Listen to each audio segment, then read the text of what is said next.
Yo, yo, yo, Cheers, YouTube. Hey, Gary the Goat. Did we ever actually give him a name?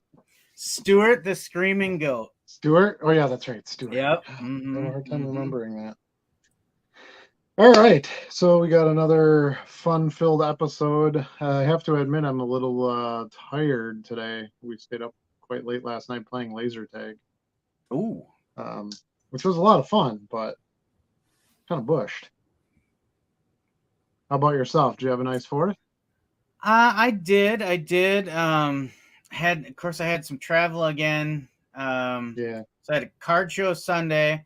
Left straight from there to the airport. Spent a day in the Alabama hot sun, and Beautiful. got back about 11 p.m. Monday night. And then, of course, you had a family day with the holiday on the 4th, and that goes until 11 o'clock at night with the fireworks and things. Yeah, it's one of my favorite holidays because it doesn't have all the stuff attached to it. You don't have presents, you don't have to go see a bunch of family, you don't have to make a fancy dinner. It's nice out. I grill, I blow stuff up. Like it's pretty awesome that way. We have we I do a little fireworks show every year. We almost always have some guests over. Yeah. Neighbors or friends or cousins or something. And this year our neighbors were going to be home, so they came over and came to our little cookout and did some fireworks. And we, like I said, we played some laser tag for a couple hours. It was Yeah. pretty good. It was pretty good. Nice. Yeah. I uh, So I like all the posts on Facebook of the PSAs from Jason Pierre-Paul. yeah, yeah, it's very unique. So what'd you do in cards this week? Anything exciting, different? Well, yeah, I went to this Milwaukee card show, which Hmm. this is my first year really doing shows, so I don't know if that's a regular show or not. Hmm. But it was pretty big. It was 85 plus tables. It was at the Brewers Stadium, American Family Field, and it was in the concourse along the third base line, from the third base gate all the way to the Barrel Yard restaurant. Sure. And they had a nice mix of stuff. They had sport, non-sport. They had wax. They had singles. I mean, they had pretty much anything. They had some Pokemon tables, so my kids were happy. Yeah, I mean, from the pictures and the videos and stuff you sent me, it looks like you were finding some good stuff and some interesting things and some deals, more importantly. Yeah, I went in there with the plan, and I executed that plan. But then I was pleasantly surprised to find some other things that I was like, I can't Sure. walk away without this. Yeah, I think what I've learned with doing card shows, I mean, I started doing card shows when I was like 10 years old, so um, big breaks of in time there over time. But Mm-hmm. I think what I learned is it's good to have an outline of a plan when you go, but not Right. a strict plan because there's just too many variables and you only have so much time and you don't know what the dealers are going to bring, what kind of prices they have. One thing, I was joking about this with, remember Batman cards, Brian, my buddy Brian? Yeah. He stopped over this weekend just to visit, and we were talking a little bit about a show he was at. He was recently in Vegas. Excuse me, he was recently in Vegas. Um, Stopped at some card shops and stuff there, and I said, one of the things that I noticed has really changed from when I started going to card shows again is how many dealers have dollar boxes, value Mm-hmm. boxes. Mm-hmm. When I first started going, it was all these display cases of PSA graded cards, and which is obviously not what we buy. And I even got to the point where I would just stop and ask some dealers, "Hey, do you have a box of junk I can dig through?" Right. Oh no, I didn't bring any of that stuff. They have their little fancy snappy case with their slabs and stuff in it, which is fine, but it just wasn't. There was a big hole in that part of the market, Right. which there's a couple of reasons why it's grown. One, because we've been bringing more attention to that part of the hobby, other channels and stuff. uh I would say two, probably some of it is economic, right? I mean, Right. market's gone down, the economy itself has gone down. It kind of leads to more, okay, well, I still want to be in cards, but I'm not buying $300 graded cards now. I'm buying $10 cards, whatever. But yeah, I think a big part of it is a lot of dealers that are doing shows, they're buying collections and stuff. That's how they're stocking their tables. Right.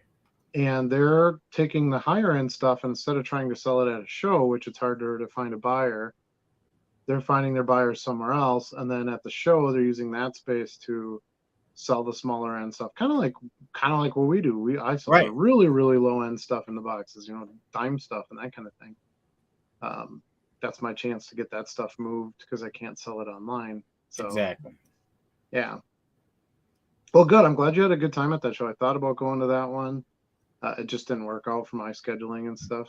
Yeah, and you got the National coming up. I would say if I see that show again, I will definitely go again, though.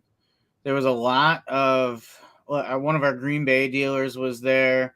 I talked for maybe 20 minutes with a guy with a case full of vintage stuff that said he was friends with Jeff Wilson and was telling me some conversations they were having. And so you had all kinds there.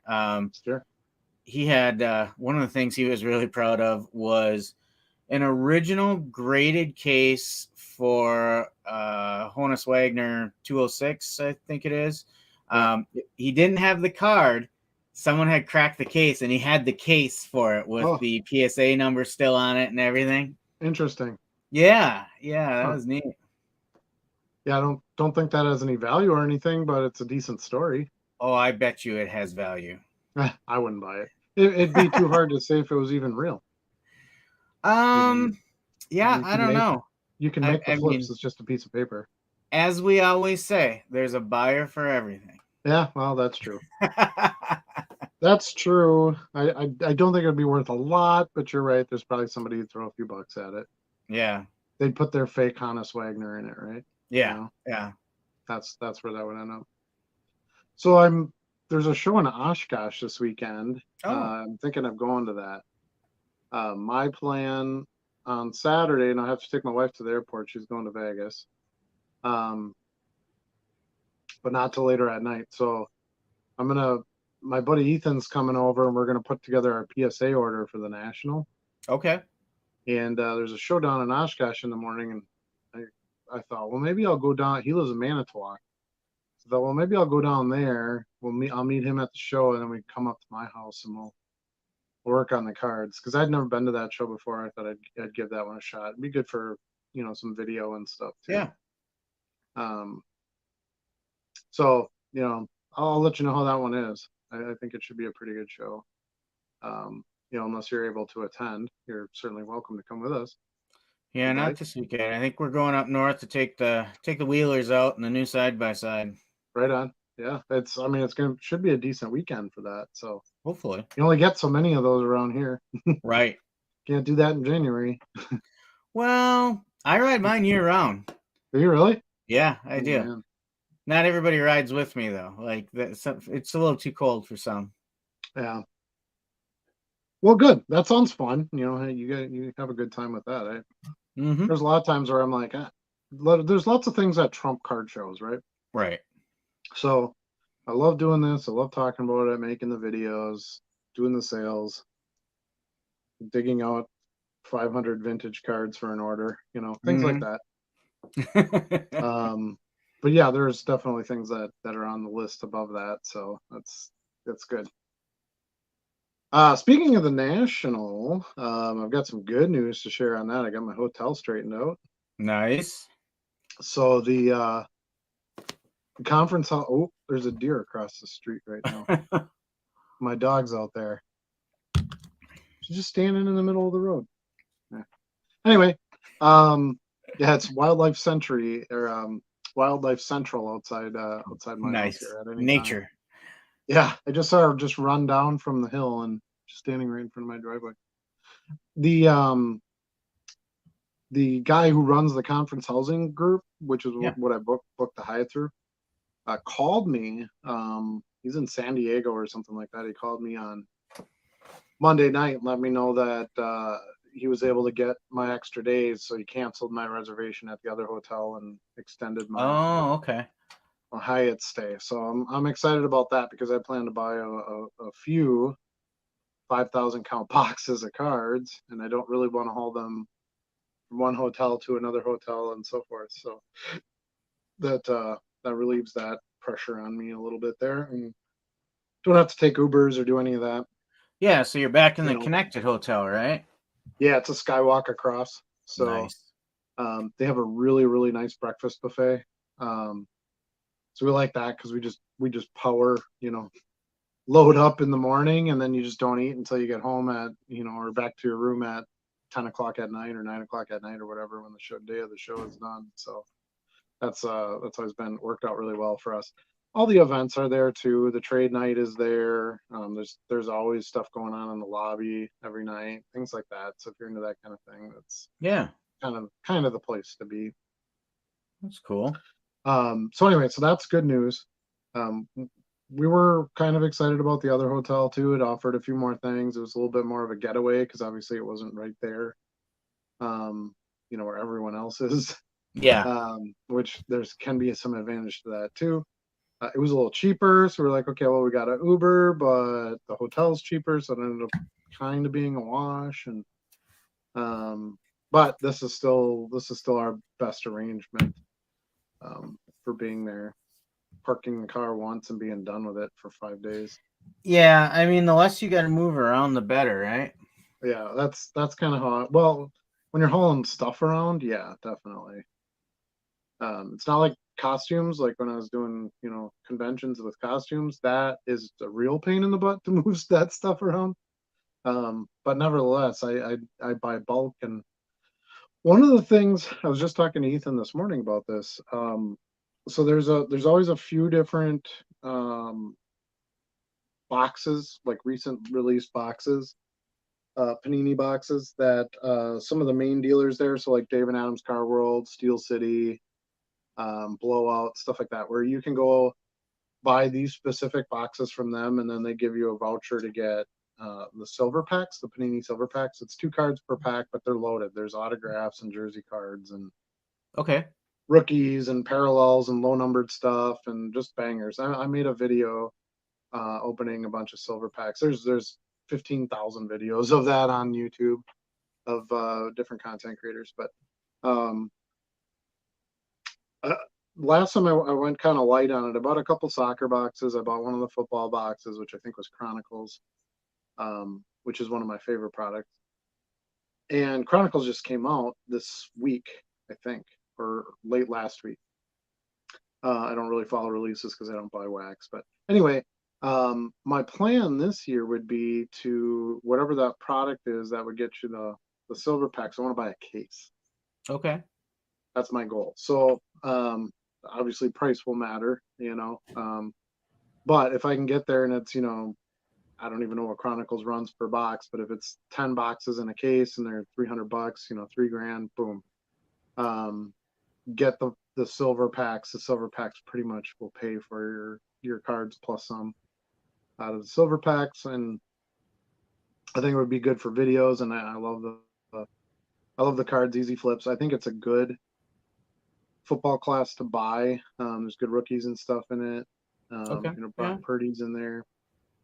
You and that Brock Purdy. I'm telling you, don't underestimate that dude. He's for real.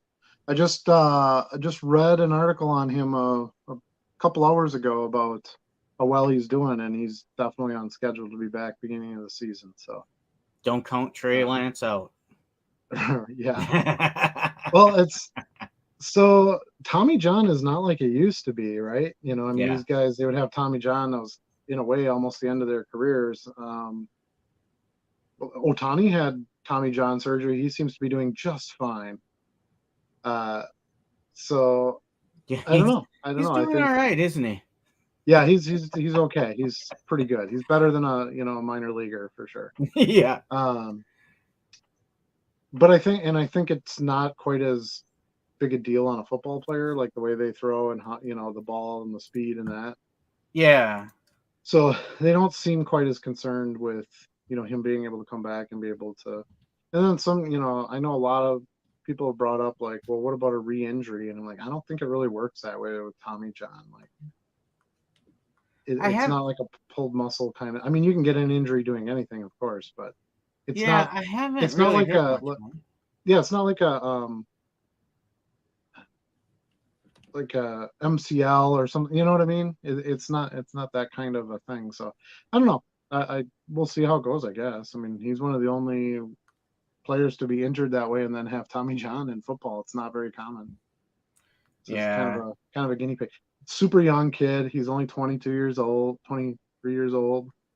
Um, he plays a position where you don't really get hit a whole lot. I mean, the quarterbacks are pretty babied in the league at this point.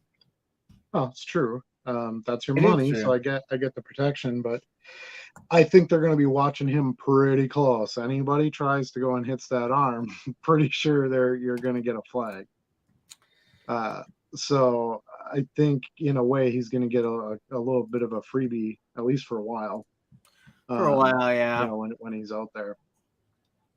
We were talking about Ohtani. I was just curious what his current wins above replacement is, and it's 6.32. Oh. He is leading the league. Yeah, shocker. He literally plays both sides of the plate. That should get him like 200 bonus points. So great point. His number two. He's number 2 on the offensive side. Look at this once. You got to see this. Let me share this with you once. Yeah. Seriously, how often can you see something like this? Shohei Ohtani, number 1 for the season. Pitching and batting. Number 2 offensive stats right after Ronald Acuna. Mm-hmm. It's just crazy. Like, who's done that again? I don't know. He's the man. Look at that though. Look at the all-time players. He's no Pud Galvin. I have no idea. I don't either. That was when they used to play with a baseball with a bladder in it, probably. He was a pitcher, right-handed pitcher, 1856. I don't know who he played for though. Doesn't count. That's not modern game. It's like, you talk about Ohtani being a two-way player. Oh, there's other baseball players that have done that. Yeah, not in the last 100 years. I mean, come on. You give the guy the credit, and then not only just play, but be dominant on both sides. Right. It's it's pretty crazy. All right, so let's mention our topics. I know we're not going to get into them quite yet, but we'll at least bring them up. We're only into 18 minutes, so we're doing pretty good. So this is kind of what I came up with this week. I wanted to talk a little bit about non-sport. You kind of piqued my interest a little bit on mentioning this as a topic, as I thought I saw you had some pretty good finds, and I know that's something you're kind of stretching out on a little bit. Yeah. To try to add, and I've had some really good experience with non-sport. Managing time. How do you spend your time? So you're a low-end card dealer, you're growing, you're listing, you're selling, you're shipping, you're doing all those good things. Mm-hmm. What is most important, and what can you do to improve that, to shorten your time consumption in any of those areas? Right. Scaling up. Starting out small, what are the steps to take to kind of grow bigger and bigger and bigger, and where can your expansion go to where it starts to demand that you have more people, bigger space, things like that. So just talk about that a little bit. And then supplies. What supplies to use, where to get them at. Actually, ironically, got the 1,750 top loaders in the mail today. You got a whole case of them, huh? We've kind of debated this quite a bit about the top loaders versus card savers. I think everybody knows by now I'm a top loader guy. Card savers for multi-cards only. But anyway, kind of want to talk about that a little bit, where we think those are good places to go to get that stuff. And then Charlie, you had added a topic which I kind of like, and this is going to be sort of a debate for people in the chat. Oh, I should go on the comments. Yeah. I didn't even realize that I didn't have the comments up. Peel or not to peel? So we're talking about cards Not with the oranges. protective coating. Yeah, the protective coating cards. Do you take the coating off? Do you leave the coating on?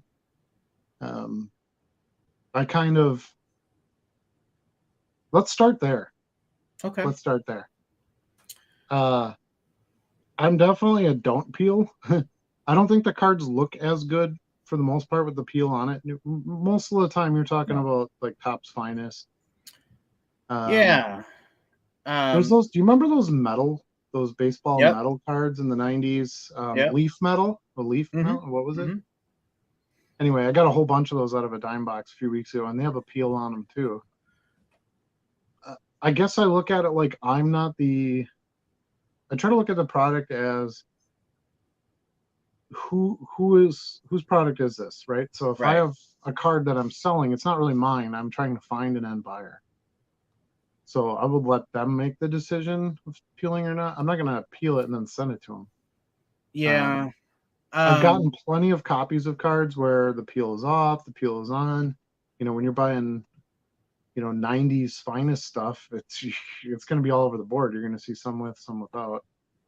Now, when I buy my PSA cards for my PC, PSA graded FAR stuff, let's say I'm buying a 1998 Finest copy, I will buy a PSA graded with peel and a PSA graded without peel. So I'll do both. Okay. So I think it depends a little bit on how much of a completist you are.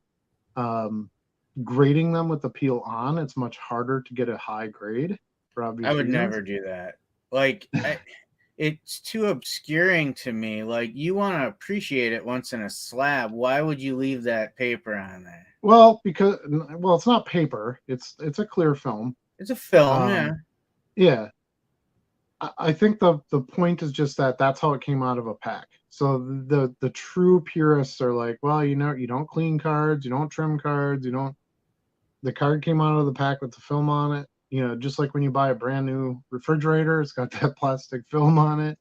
That's how it comes. That's how I keep it. You leave the film on your tablet when you buy it? No. Well, that's different. That has utility. Oh, that's different. Come on. That has utility. I'm for my own, like if it was my own card, I don't really collect raw, so it's hard for me to state, I guess, but I would probably go without the peel because they do look better without it. Yeah. But for me dealing and reselling and things like that, no, I would never peel it off. So peeling is very satisfying. I agree. Yeah. The best part of a sunburn, right? Right. Yeah, best part of the sunburn. You get that nice fresh layer of skin underneath that hasn't been, tainted yet. Yeah.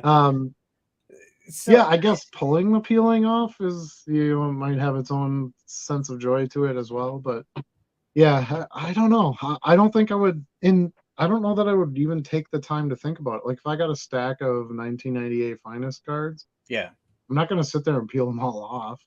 Yeah. That kind of goes back to our managing time topic. Like, why would you be wasting your time doing something like that? So I think you kind of hit on it. It depends on if it's a card that I'm going to hold on to for a while or a card I'm getting just to flip. If I'm going to hold on to it, I'm probably going to peel it. If I'm going to grade it, I'm definitely going to peel it. And most often I'm seeing it in the Topps Finest cards. They got that clear, translucent film. And the thing I hate is it says do not peel on it. Mm-hmm. So it obscures part of the image. Yeah, it says protective coating up the side of it. Yeah. But if I'm just going to have that for a month or two to flip, then I'm probably going to leave it on. Mm-hmm. And I often see the values are just slightly better with the protective coating on there because you're ensuring the condition, right? Right. But here's what really prompted this discussion for me this weekend. If you can throw up camera 2 for a second, I'll show you what really prompted it. So I'm going through a box, and this is what I come into. And I say, what is that? I'm not familiar with that. Well, that's that glass card, right? it is their Yeah. upper deck UD glass. And the film, it truly is like a paper, and you can't see through it. So I got to flip it over and see who's there. And then I see, okay, this one is Stephon Marbury out of 100. So there's some promise there. This is a Travis Hansen rookie card out of 1100. Rookie card numbered, still some promise. So I'm like, I want to see those images. Like, I have a hard time not opening that Stephon Marbury and seeing the artwork that went into that, the image. So that's where I started to struggle, saying, do I peel or do I not peel? Because my heart of hearts says I want to see that in my own hand. Yes, I go out to eBay and I see others that have been peeled. I know what the images look like now. The Travis Hansen, you can kind of see the shadow in there. You can see it's a headshot there. The Marbury, though, that's this ellipse in the middle. So the image is a little different, and you can't see through that paper. So I'm like, you know what you do from here, Charlie? You take a picture, you list it, you sell it, and you ship it. Yeah. What you could do is you could add a photo of an unpeeled version. Put sample on there or something like that, so they know that that's not the card they're getting. Right. But at least as far as making the sale, it could help you a bit that way. You could say this card has its coating on it yet. So I would imagine others have listed it that way. Generally people who are coming in and looking for that type of a card, they know what they're looking for. They don't need to see it. They're not, you're not going to put the sample image in there and they go, oh, that's what that is. I got to have it now, Right. That's probably what I'll do. Is the sample image will be the main one, so they can see what it looks like, and then I'm going to have the back, and then a third picture of the card with the peel on it, so they know that's exactly what it's going to look like when I open that. Well, I don't know if I would ship those in an envelope or if I'll have to do first class, because again, no rigidness to it. My vote. Yeah. I put them all in an envelope. Wish them good luck. It depends. It depends on what. To me, it's everything really comes down to the price point, not the shape of the card. Yeah. So if you're going to get $20 for that Marbury, you're going to want to put that in a not envelope, in a padded whatever. Speaking of padded envelopes, my quarterly padded envelope supply came in today. I got my giant box of 100 padded envelopes here that I can add to the pile, because I only ever use like 20 every 3 months. So do you use those for cards over 20? Yeah, so anything, well, not even necessarily over 20. Anything I can't ship in an envelope goes in one of those. Okay. So they're free. Anytime you get to a package price, it doesn't matter what you put it in. You might as well use a bubble envelope. Okay. And that's how I ship it. So any PSA graded card, anything ultra thick, anything with, that's metal that weighs over 3 ounces, stuff like that. So then that's what goes in there. Or like this guy who bought, a giant, this is about half of them. I got to pull the rest of them. But he bought a giant lot of just vintage commons. I'll throw them in a couple little plastic snap boxes. Okay. Bubble wrap them a little bit, throw them in an envelope and send them out. Is that first class then? Do you rate it first class? Yeah, but I don't think first class is going to be a thing anymore, right? Aren't they switching the packaging services now? It's like ground or something they're calling it. I don't know. I thought that was whatever is the suggested cheapest one that's not media mail. Yes, we don't need to talk about that again. No media mail. That's kind of what I go with. So, but yeah, padded envelopes aren't real cheap. So they give me a free $50 to spend in the eBay supply store every 3 months. So as soon as I finally remember at the end of that third month in the quarter, I go in, I forget how to get the code every single time. So I go in and I search how to get the code, copy my code, and then I basically just go back to my previous order in my order history and I just hit reorder and put the code Okay. in. And then So, obviously the bubble envelopes are bigger, than yeah, I standard can show envelopes. you Do you what they fold look them like. over? So this is the size. They're perfect for shipping cards. So in relation here, this is like a top load, right? Mm-hmm. So if you have how many PSA graded stuff? Well, here, this is about the size of a PSA graded card. So if you got a PSA graded card, you put a little bubble, mailer stuff on it, or bubble packing bubble stuff, Mm-hmm. bubble wrap, whatever I don't know, whatever you want to call it. And you kind of slide that in there, you tape it up, and you're good to go. They work So great. you don't They even say fold it eBay over on or them. anything? You just leave it the size it is? Yeah. So, well, it depends. Like, let's say it's just a PSA graded card. I might lay it down this way. Yeah. And then you can fold it all the way over. Right.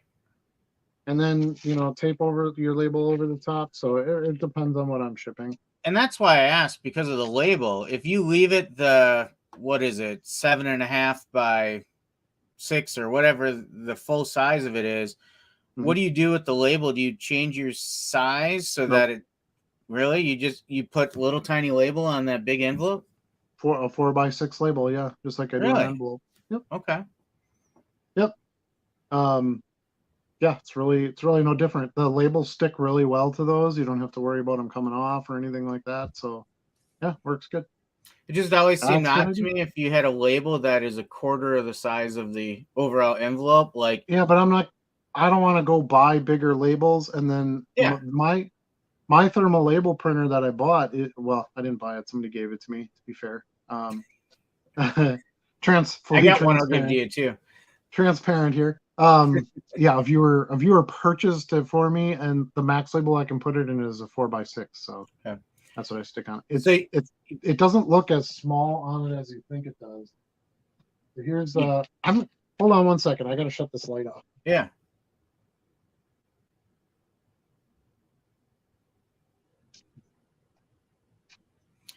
Do you always place the label in the top right corner then to align it? What's that? Well, how do you align the label then? You put it up in the top right corner like a normal letter then? Again, it kind of depends. If I'm using the full padded envelope, see, it's not really that small on it. Okay. If you look at it, I'm trying to do this. It's weird because the camera makes it go backwards. But if you had the full size envelope, it fills it pretty well.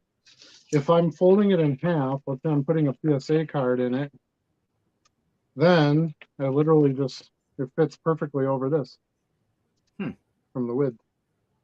Okay. So generally what I'll do is where it seals right here, just like I would on an envelope, I put the label over where it would seal. Okay. Just for that extra. These do have the tear open flap. So on the top here, it's got the little pull tab. So, if you do seal it as a full package, they can just pull the tab off and reach in. I don't particularly care for that because I think it's too easy to get into the package that way.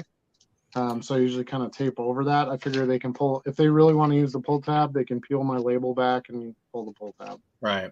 I haven't shipped anything in bubble envelopes yet, but now that I have a store, I get that, $25 credit every month for supply. Oh, you get a credit? Yeah. Oh, you thought it was just you? No, I thought it was premium stores. I thought it was just yeah. I get like, it's not every month, it's every quarter. Okay. So you get 25, I get 50. That sounds right. Yeah. Every quarter. So I'll probably get some now and give them a try. Yeah, they're actually not a bad price.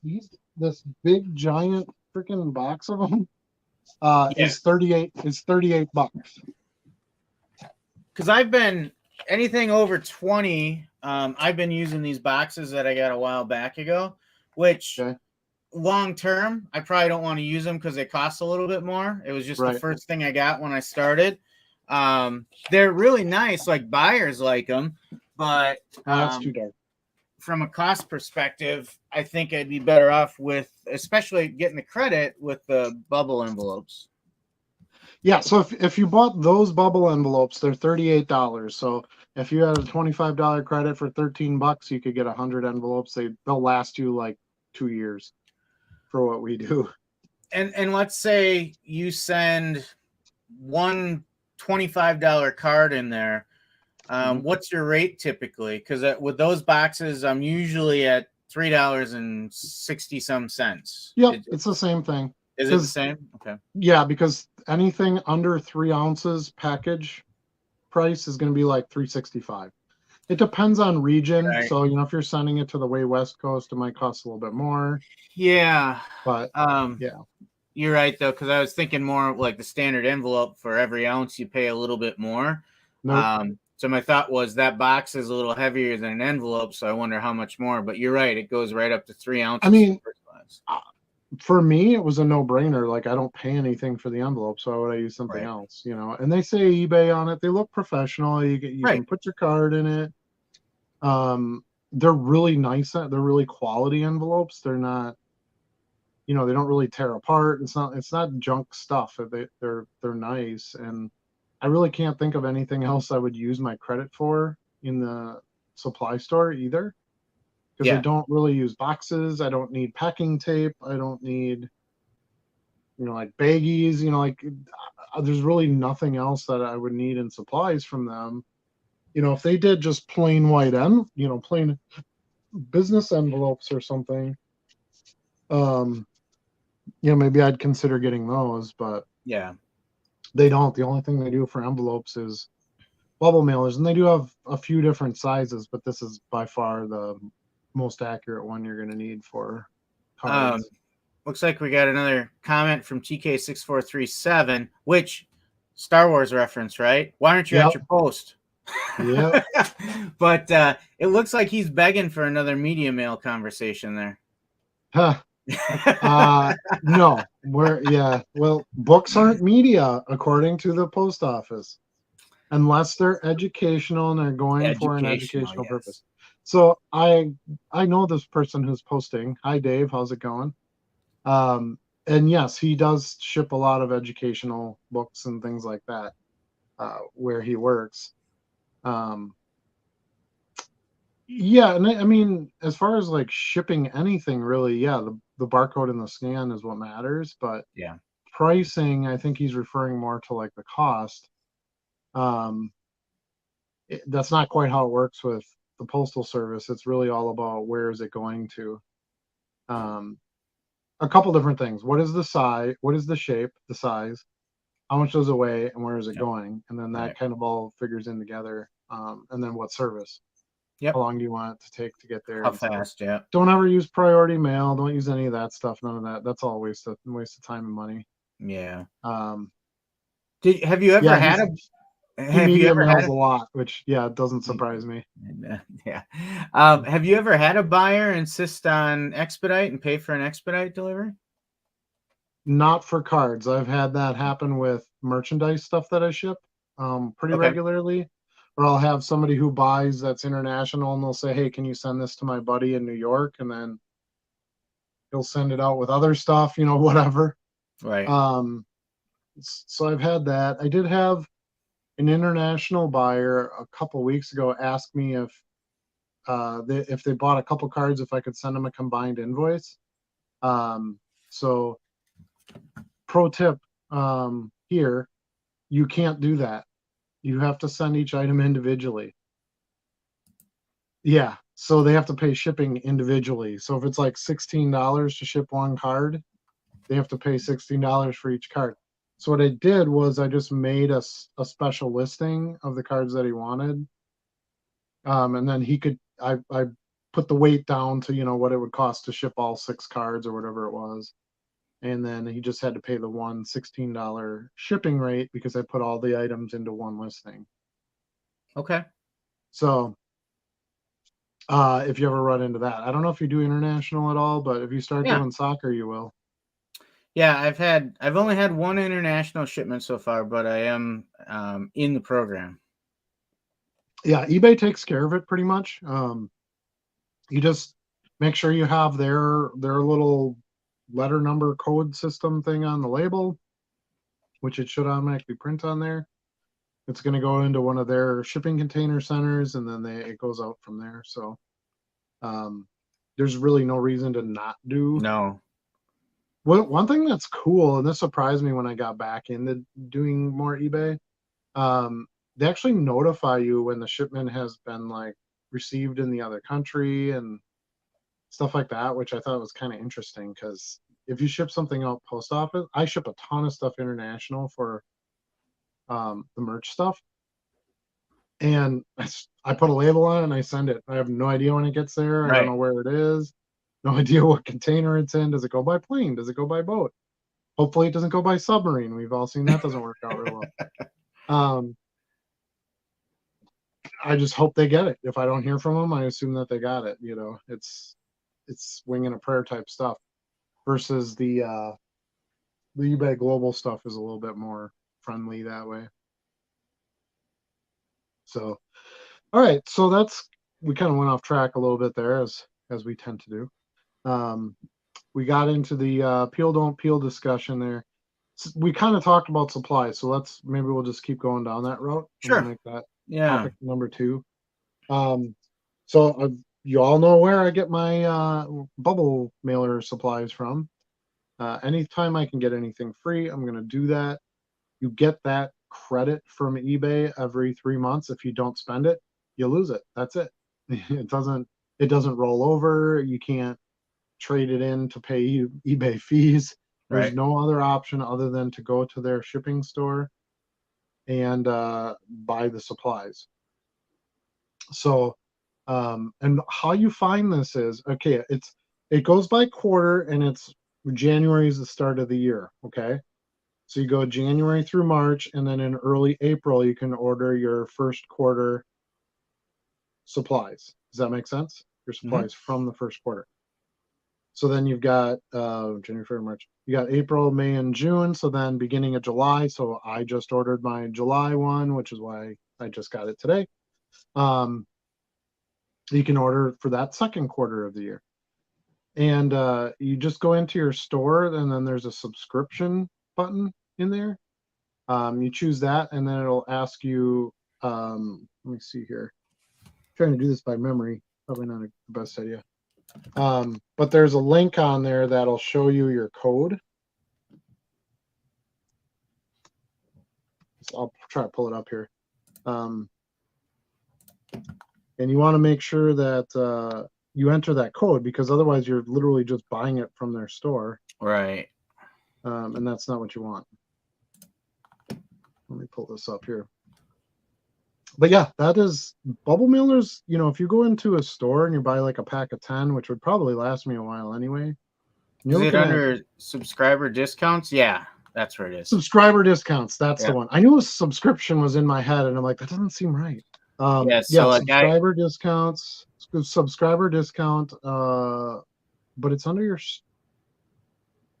Seller Hub overview. Manage store is the second click, which is like your toolbox thing, and then you click in the subscriber discounts. Right. And it'll be a code. It's a letter and a few numbers or whatever. Now, if you're using the app and you go to the eBay store and add the item you want to buy in supplies into your cart, and you go to checkout. So when you go to checkout, it has like your preloaded credit card. It has, you can choose PayPal. It has enter coupons or codes, whatever.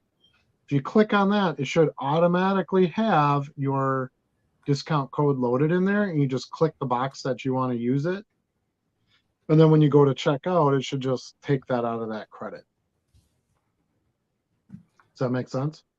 Yeah. So which do you use the 6.5 by 9.25 padded bubble mailers? Is that what you use? I believe that's the one I use. I can pull it up here. Okay.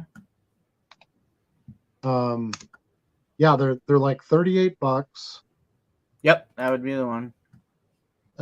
So I don't use all of my credit every time, but I'm okay with that. It still gets me out of my most expensive supplies. I get them for free. Yeah. You know, if you look at your monthly fee for eBay is Yeah, 6x5 by 9.25. And you can get 100 of them for $35 plus probably taxes. Correct. Yes. Let's see if I can present here. No, that's not the right one. I need to do a screen share. Yeah, I'll just show you a picture of it real quick. And it does auto-populate your coupon code if you copied it, like you said. Correct. Let's go to eBay. Share. Sorry, I apologize. I didn't have this set up sooner. I thought I had the eBay screen share set up, but yeah, this is the item right here. So you can see here's my order. It does. You have to pay the taxes. Right. Your taxes can't come out of your credit. So it cost me $1.92 to get 100 bubble envelopes every 3 months. It's so easy that I just did it for real while we were going through it. You just used your credit? Okay. Yep. Mm-hmm. Yeah. So, and they sold 233 of them in the last 24 hours. So you can tell when everybody gets their credits because that's when they get all their sales. Right. But I think it's funny that their positive is 99.9. Like somebody gave eBay a negative. I don't know. It made me chuckle. One of my mailers was ripped. Yeah. $34.93. They come FedEx, so you get them in like 2 days. It's that giant box of them. And generally what I do is I just have a stack of them back here. When the stack gets low, I'll crack open a new box, take them, because I don't want to reach in the box to get them or keep that giant box around. So I just take the next big stack out and just replenish my stack in the back, and that's kind of how it goes. But I don't use anywhere near 100 of them in a quarter. So you're going to end up with like giant stacks of padded envelopes at some point. But not necessarily the worst thing in the universe. The 100 I just ordered will probably last me the rest of the year unless something really explodes in my store all of a sudden. Probably longer than that. Yeah. Because you're looking at, 100 of them over a year, that's like 10 a month. True. Yeah. And so you're looking at 2 a week. 9% of what I send is a standard envelope. Once in a while, I'll use them when I ship merchandise stuff. Yeah. Like I did some custom sunglasses, and I'm like, oh, this comes in kind of handy. So I did some bubble wrap on the sunglasses, and I threw them in the eBay padded envelope and sent them out. I think the other thing you can use them for whatever you want. No one says you got to use them for eBay. So yeah, I figure I might as well use what I have. And the other thing I've looked at that I'll probably order with the next quarterly credit is the eBay stickers. Mm-hmm. I like those, and I know some people. There's like paper. Yeah, I think there's like a thank you sticker. I know some people order. Is that what you're talking about? Yeah. Mm-hmm. I know some people order those. Yeah, that's not a bad idea. I don't know. I just never really done that. I don't really do like the sending the free junk cards thing. I don't really do I don't know. I have my business card, and I try to pack really well and ship really fast and be really safe, and I kind of let that speak for itself. But I'm not against it by any means. I think that's a great, especially if they're free. Yeah, I don't know what they charge you for them, but I wouldn't do it if I couldn't cover it with the credit. But normally, we've talked about this before. When I ship a single, to use up the envelope uniformly, I take the scrap piece of paper when I printed my label, I wrap it around the card. I usually write a thank you on it, and then there's a piece of tape to keep the fold closed. Mm-hmm. I can just replace writing on the card and that piece of tape with that thank you sticker, and done. Yeah, why not? That kind of goes back to our managing time thing. It's one less thing that you're going to have to do and take time on. And when you fold a piece of paper like that, that's a penny per page. So you have a cost on that piece of paper. You got to store them somewhere. You have to tri-fold it. All that.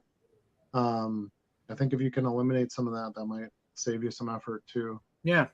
This is like my little packing station. I literally take my card, penny sleeve it if it's not penny sleeved. I put it in a top load, put a little piece of this tape on the top, and then take a business card, put that on there, put it in an envelope, lick it, and then my label prints out and put my label over it. That's it. That's my entire packing process. quick, simple, efficient, cheap. I don't know.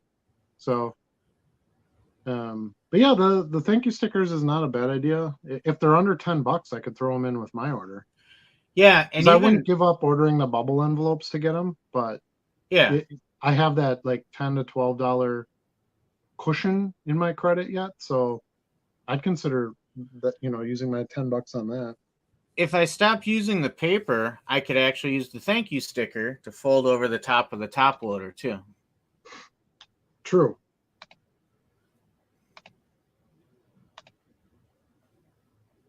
Yeah, I mean, I think that's the big thing would be, make sure you use those credits if you have a store, or if you're thinking about a store, that's one advantage to it. I look at it like essentially I get one free month of my store cost every 3 months because they give me $50 in free supplies and my store is $60 a month. So right. I shouldn't say free, but a reduced cost, right, for 1 month.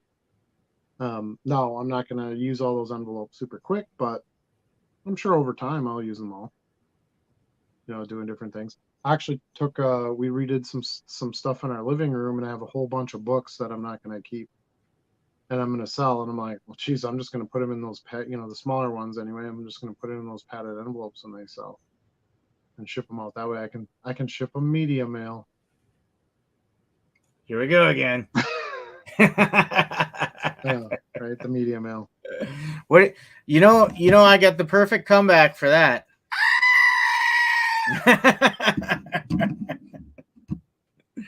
All right, so other supplies. And I just showed you the other big box I got. I got 2 giant boxes in the mail today, and one was top loads for shipping, and the other was padded envelopes for shipping. So I think that's maybe why shipping supplies were in my head.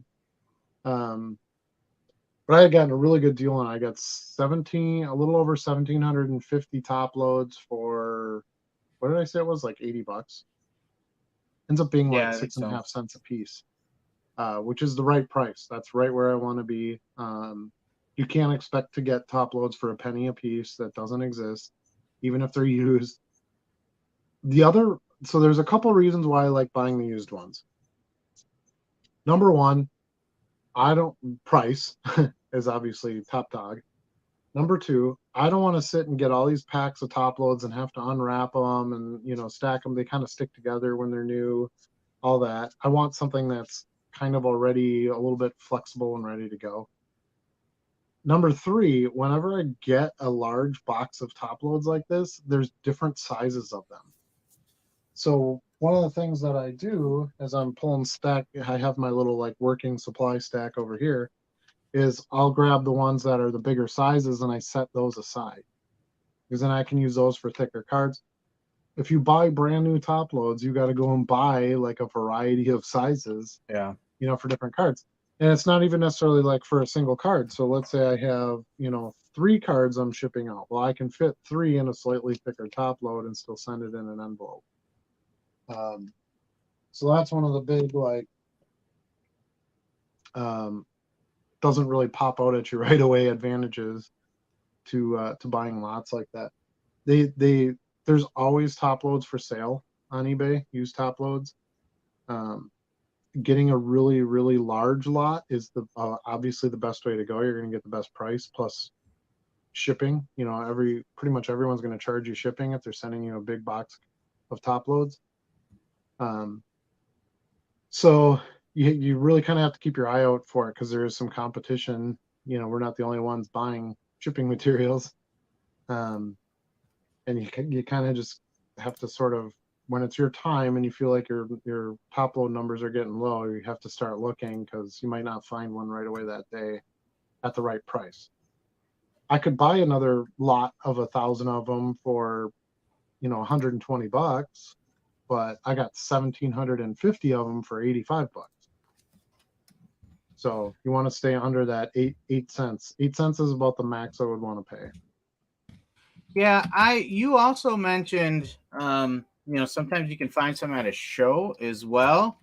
Yep. And I looked, that was something I had my eyes out for this weekend when I went to that show. I didn't come across any that I noticed in the when I was looking, but because we had talked about it before, that was definitely something I had my eye out for. Could I get some used supplies at a good price at a table too?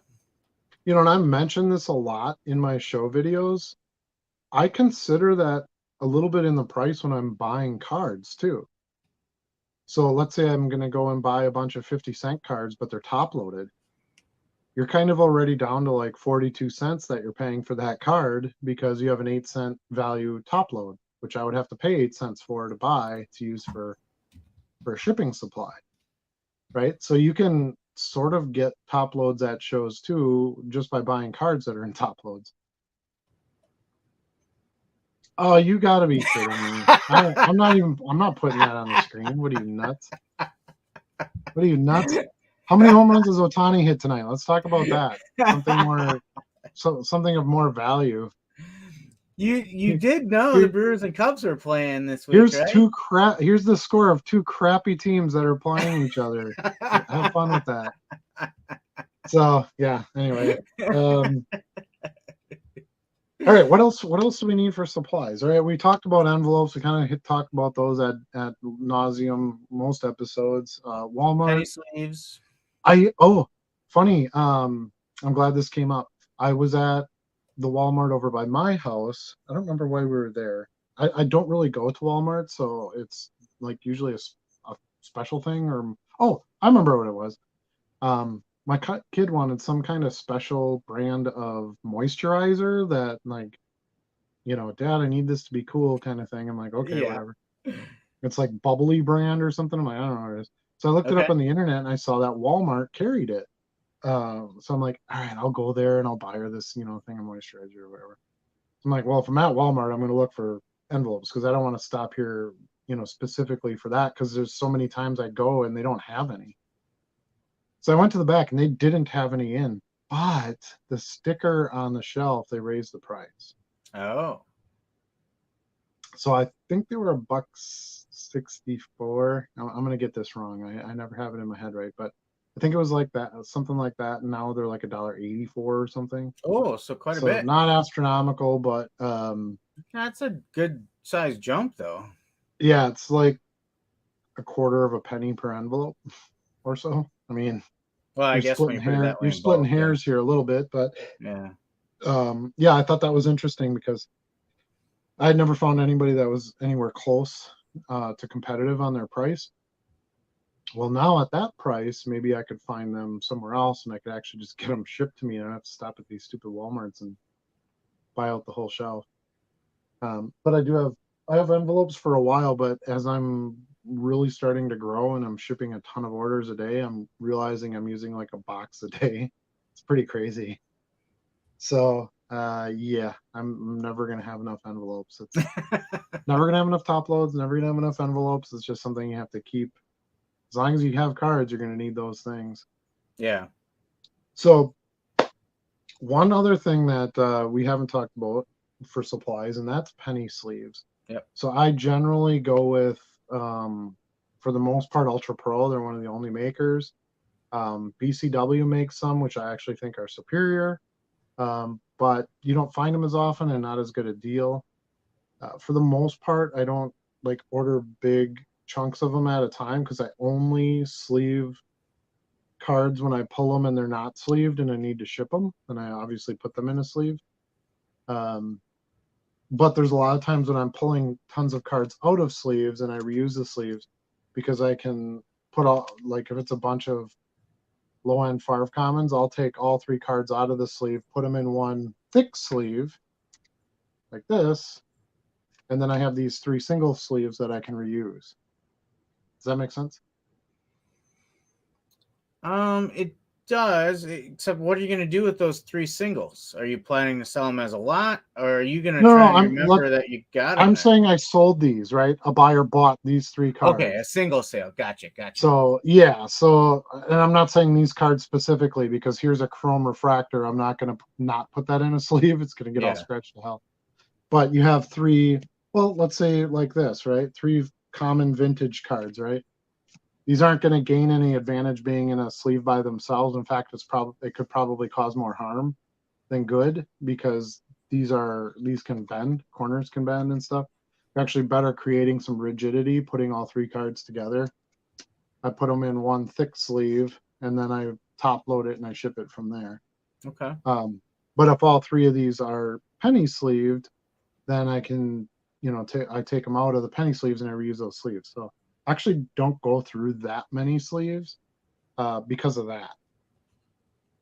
Now, one of the other things, and I mentioned this before, and you seemed shocked when I said it, I do not sleeve all the cards. If I get a lot of cards, or I don't know, whatever, buy packs of cards or whatever, I put them in the drawer as I get them. Mm-hmm. I don't sleeve them. I don't, if there's something special, if they're bigger dollars or refractors, things like that, and they weren't sleeved, I would put it in a sleeve. But just a regular card, no. They go in my drawer. When they sell, I'll pull it out as a raw unsleeved card. I'll sleeve it, and then we'll top load it and ship it from there. Because just kind of I was looking at my drawers this morning. I'd have to buy like $900 worth of sleeves. Yeah. To sleeve them all, and I'm not going to do that. Yeah, I get that. I was just kind of looking at some of my stuff that I have sitting here yet. Like, I have stuff that I haven't listed yet. I've started leaving outside of a sleeve, right? Mm-hmm. But everything that I have listed, I currently sleeve. So there's no right or wrong, but we were talking about that supply, so I thought I would kind of mention that part of it. But I have a lot of commons and stuff like that I resell. I don't know. A lot of times when I sell, I'm selling a quantity. Well, I don't need them each sleeved individually. You can save your sleeve money and your sleeve supplies a little bit by consolidating some of those. It actually keeps them together better in the shipment. Yeah, I can see that. Yeah. So the other supply, of course, I buy the business size envelopes. I get those at Walmart as well. I buy Lickums. I don't need the self stick. The self stick is like 3 times the price. I just don't think it's worth the money. I barely lick them. I usually just kind of and slap it, because I know I'm going to put, and they don't stick that well, but I know I'm going to put the sticker over the top of it. So I simply lick it just enough to keep it down, yeah. Right? So that, and my label printer is right here in front of me. So when I get the label out, peel that off and stick it right on there. It's not going anywhere. And then card savers. I do use card savers. I get them in the mail. Sidebar, funny story. Normally, when I buy lots, you'll get like some free junk, common cards thrown in. But this seller threw in a whole bunch of card savers. He threw in like 10 card savers with the couple of cards that I bought. I was like, okay, that's cool. So he sent me shipping supplies along with my cards. But I do use those. They're great for multi-cards. I do my 12 card, where I butt them up against each other and tape them together, and they fit in a business envelope perfectly. Let's see. I'm trying to think. Is there anything else we need for supplies? I mean, shoe boxes, 5-row boxes, stuff to keep the cards in. Right. Storage. Your inventory or to be listed stuff. But that's about it. I don't really use much else. It's a volume business. So you really, a penny on anything is something you have to think about, because you're looking at a penny times 100 every day, Yeah. Yeah. I as I think about how I ship, I mean, there's a penny sleeve, top loader, a little bit of tape, an envelope, and a label. I'm glad you mentioned tape. So some people use painter's tape. I don't really think it's necessary. You just need masking tape. Don't use Scotch tape. Yeah. Just don't use Scotch tape. But a roll of painter's tape this size is like $3.80. And I literally know this because I just bought a roll of painter's tape for Brianna yesterday. I get this for $1.29 at Meijer. I buy the skinnier stuff, and then the way I do it is I pull a little bit out and I rip it down, and then I use it the width way. Okay. So I actually put it over the card like that. So I know some people, rip it this way and then they use it, they flip it the other way. I don't. I keep it straight up and down. Does that make sense? Mm-hmm. So I tear off, this is all you need. That's it for each card. That little bit. This will last me for as many cards as I ship. This will last me like 4 months for $1.29. No, I'm not saying you have to get them at Meyer. I'm not saying what brand, but just to show you, kind of how I do it and how I keep that expense low for that. Sure. Also the painter's tape, they're not as long. You don't get as much tape on the roll. So you're paying a lot more and you don't have as much tape either. So you'd be buying it more often, obviously. I actually think so. Here's my thoughts on painter's tape. I don't really like it, even for painting. I've done a lot of prop building and painting and things like that. I don't like painter's tape. It's made to basically not stick, if that makes sense. It's made to just kind of get in the way, as the best way I can put it. So I actually think it doesn't stick good enough to ship the card. I'm putting tape on it because I want it to be sealed. So I like the masking tape because it sticks a little bit more than the painter's tape. It's super easy to peel off and all that. Like, it's not going to leave a residue on the top. You're not losing anything removal wise by using it, but I actually believe you get a little bit better stick. That's probably fair. I think the key thing is that it's easy to remove and doesn't leave a residue. That's why you don't want to use Scotch tape. Yeah, You're going to have to scrape that off, and you run the risk of it touching the card and then peeling some of the ink off, some of the image off. I've had people where they ship it with like packing tape and they tape the top load. No, Oh my goodness. I unwrap it and then I have to throw the top load away. It's literally junk. You just wasted it. And you made a good point. I literally ship my cards in top loads instead of card savers, which is what a lot of the other sellers do, because I believe that's what the collector wants. Mm-hmm. They can literally take the card I shipped them, pull the piece of tape off, have a nice top load, and put it right in their collection and be done. Right? The less you remove and slide cards around and have to do something else with them, go buy more supplies, the more beneficial it is. This costs the same amount of money as one of these. You pretty much are going to find them for 8 cents a piece used. So I don't understand why you wouldn't want to use these. I think the theory is, well, this ships in an envelope better because it won't get caught in the machine and blah blah blah. I don't know. I've never had it happen, so I don't know that the statistics are there that support that. And this calls back to an earlier discussion about the supplies and getting the stickers and maybe using that on the top loader. I probably don't want to do that because I'll bet you those stickers are going to leave a residue and be harder to remove. Yeah, basically what you, because I do get stuff shipped that way, or it'll have like the card shop's name or something on it, like, tamper proof or whatever. Yeah, literally the only thing you can do is cut through it. Yeah. And then you pull the card out that way. Now, for me, I don't care because I'm not using the top load. I'm going to reuse that top load and ship something in it. But yeah, if I kept my collection in top loads, yeah, that would be kind of annoying. I like masking tape. It's perfect. It has just enough stick. It's a little bit more than painter's tape, but it's a lot less than Scotch tape. Leaves no residue. It's super cheap. You can find it anywhere. I'm sure I could buy like a bulk lot of these or something and just have like 20 years worth sitting around or something. But for the $1.29, and I don't even go there to get it. We literally order all our stuff online from Meyer for delivery. And when I mean, this is a brand new roll. I just emptied a roll. It might even still be in my garbage can.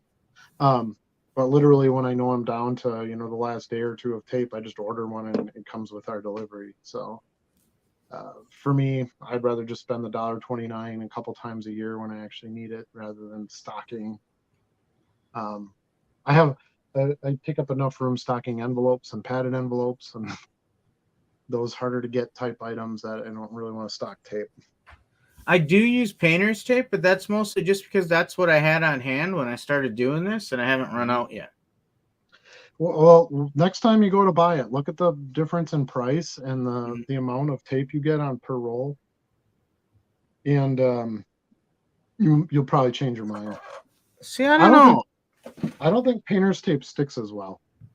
I haven't had a problem. I think it's just fine. I haven't had any complaints. But I mean, this is a lot of tape. And essentially, unlike you, I don't do it the width way. I get 4 strips out of each of these. And that's how I do it. So I'll rip a little strip, tape one side of the top loader, rip a little strip, do the other side of the top loader to the paper that I usually tri-folded in, and then one more strip on the outside. But this is, I don't know if it even says how much tape is in this. This is frog tape. But gosh, this seems like a lot. Like, seems like it'll last forever sometimes. Yeah. But that's probably like a $10 roll of tape. Maybe. Too, you know. At Menards, you get 11% back. So. Right. And again, we're splitting pennies. I get it. It's just true. Yeah. It's good to have a discussion of, well, is it worth these pennies or not when you're doing it in quantity, you know? Yeah.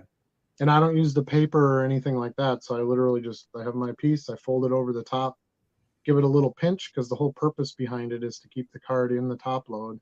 Yeah. And then I stick it in the envelope, and that's the end of it. So Bargain Boxer's got an interesting point. I mean, you can there. see right here, I just peeled it off and left nothing behind. It was super easy to do. So yeah. Dave wants to know where you can get 400 card savers. Card shop, if you want used ones, eBay. 400 is not a huge quantity. You could get them at a lot of different places. It depends on if you want brand new or not. They're about they're a little more than half price buying them used. Okay, so if you're gonna pay like 15 to 16 cents a piece for them, if you go to like buy them new at a card shop, you're gonna pay 6 to 10 cents a piece for them, buying them used in the quantity of 400. Just in my experience of having to buy supplies a lot, often. So, Bargain Boxer hates tape and stickers. Yeah, I think it's a necessary evil though. When I couldn't imagine shipping a card with nothing over the top of that top loader. That would terrify me. Yeah. And I've even had that before where cards have been shipped to me and they're just like sliding right out of the top load, and I don't want that. I understand that's a standard. Like, it's one of those things that you really don't want to mess with. Yeah, it's pretty much non-negotiable. You just have to figure out what is your method and materials to accomplish it. Right. Especially for the cost. I pay $1.29 for this, and it lasts me about 6 months. Like it's less than a half a penny per top load. So actually, it's probably even a lot less than that, considering how many I get out of it. So it's I don't know why you would want to eliminate that. I'm not saying you want to do that, but yeah, I think tape. I kind of get what you're saying. Tape and stickers, yeah, they're just a frustrating thing that are just necessary when you're putting stuff in the mail. Masking tape goes bad in time. It will not be sitting here long enough to go bad. I guarantee you that. If I think painter's tape would probably go bad over time too. I mean, they're made out of basically the same material. Really, the difference between painter's tape and masking tape is the level of adhesion on the back. But the paper itself is the exact same. Yeah, they're a different color. That's just so you know which one is which. But painter's tape is the same thing. It's just got the stick is different on the back. That's all. I'd be curious to know how long it does take for the adhesive to start. Well, and now you're also assuming that when you ship it and it comes like this, that person doesn't take the tape off. If they don't take the tape off for like 20 years, will it break down? Yeah, probably. But I can tell you, I've seen some pretty yellow, broken down top loads too. Agreed. So I don't know if that's like an argument for or against it. I would think if anything, it would get slightly brittle over time, and it would be something where you just have to snap it off of there more than anything. Kind of like, you ever have something that's been rubber banded for a long time? You know, and the rubber band just kind of comes off in like these little dry chunks, and yeah, it is kind of what it is. But yeah, agree with Charlie 1,000%. It's a complete necessary step to put some kind of tape over an opening where a card goes in, whatever card holder you're using. And it just seems like masking tape to me is the most cost effective, best stickiness, yet still removable way to do it. Hey, Bill Betts joined us. Hey, Bill, how's it going? Thanks for joining us tonight, participating in the chat. Yeah, He we squared love in comments. We love questions. This is an open forum. We're here to sort of spew our thoughts and our ideas.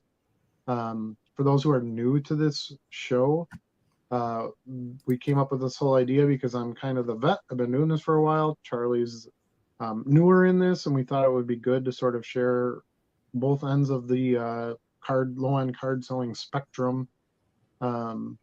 Because when you do something for a long time, you kind of don't look at what the new is.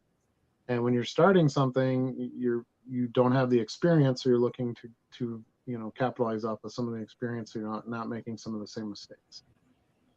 One of the things we didn't talk about, Adam, in supplies is some of us are still using paper labels and packing tape too. Are you doing that still? I'm still doing that until I get a different label printer. Yeah, well, you're trying. It's not your fault if the label printer is not working for you. If I think about that now, like getting the printer back out and doing the paper and cutting them out and all, oh my God, that makes my head hurt. Yeah, I have so many that I ship in a day. I love to just hit print and zzz, and I stick it on. I don't have to worry about the name or the spelling or the address or use markers or do any of that stuff. Yep. Yeah, I would say supplies. That's a good point. You're going to have a thermal printer. You better have a thermal printer.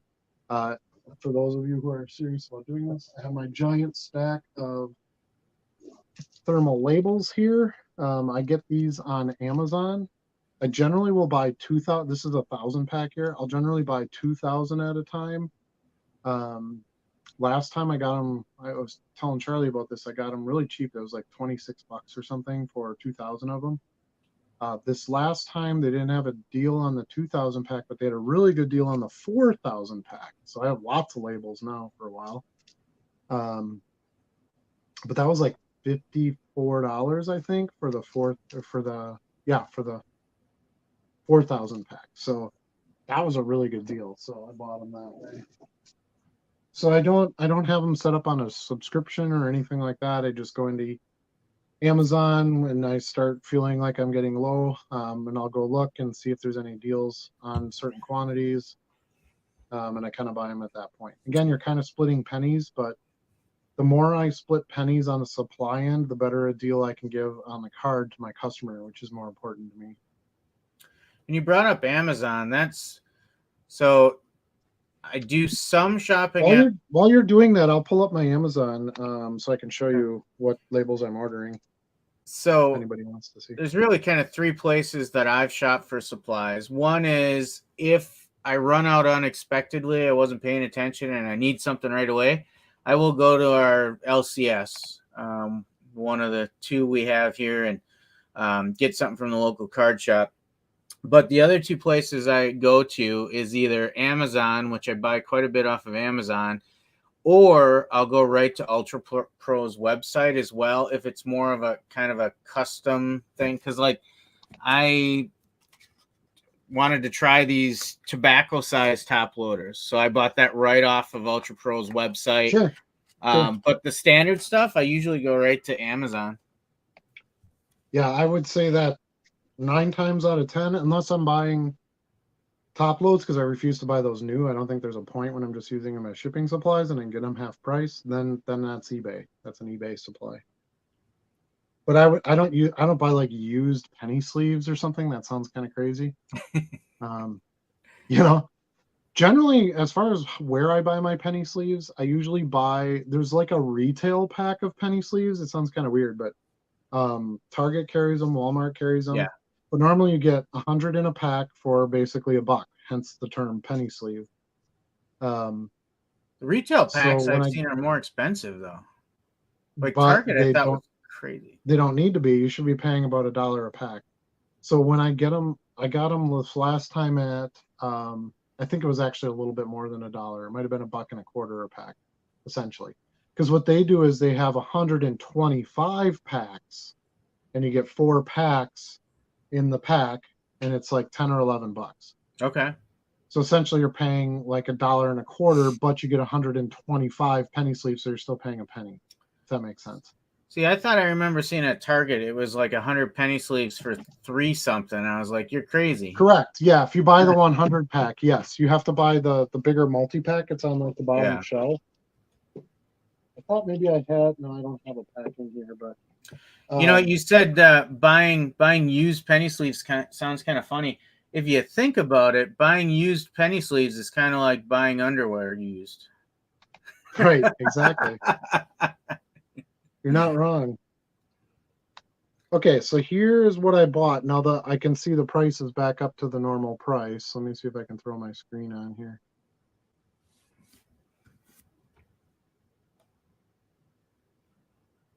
Can you see my, oh, that's back to my eBay. Hold on a second. Oh, let's see. I'm going to share this screen now.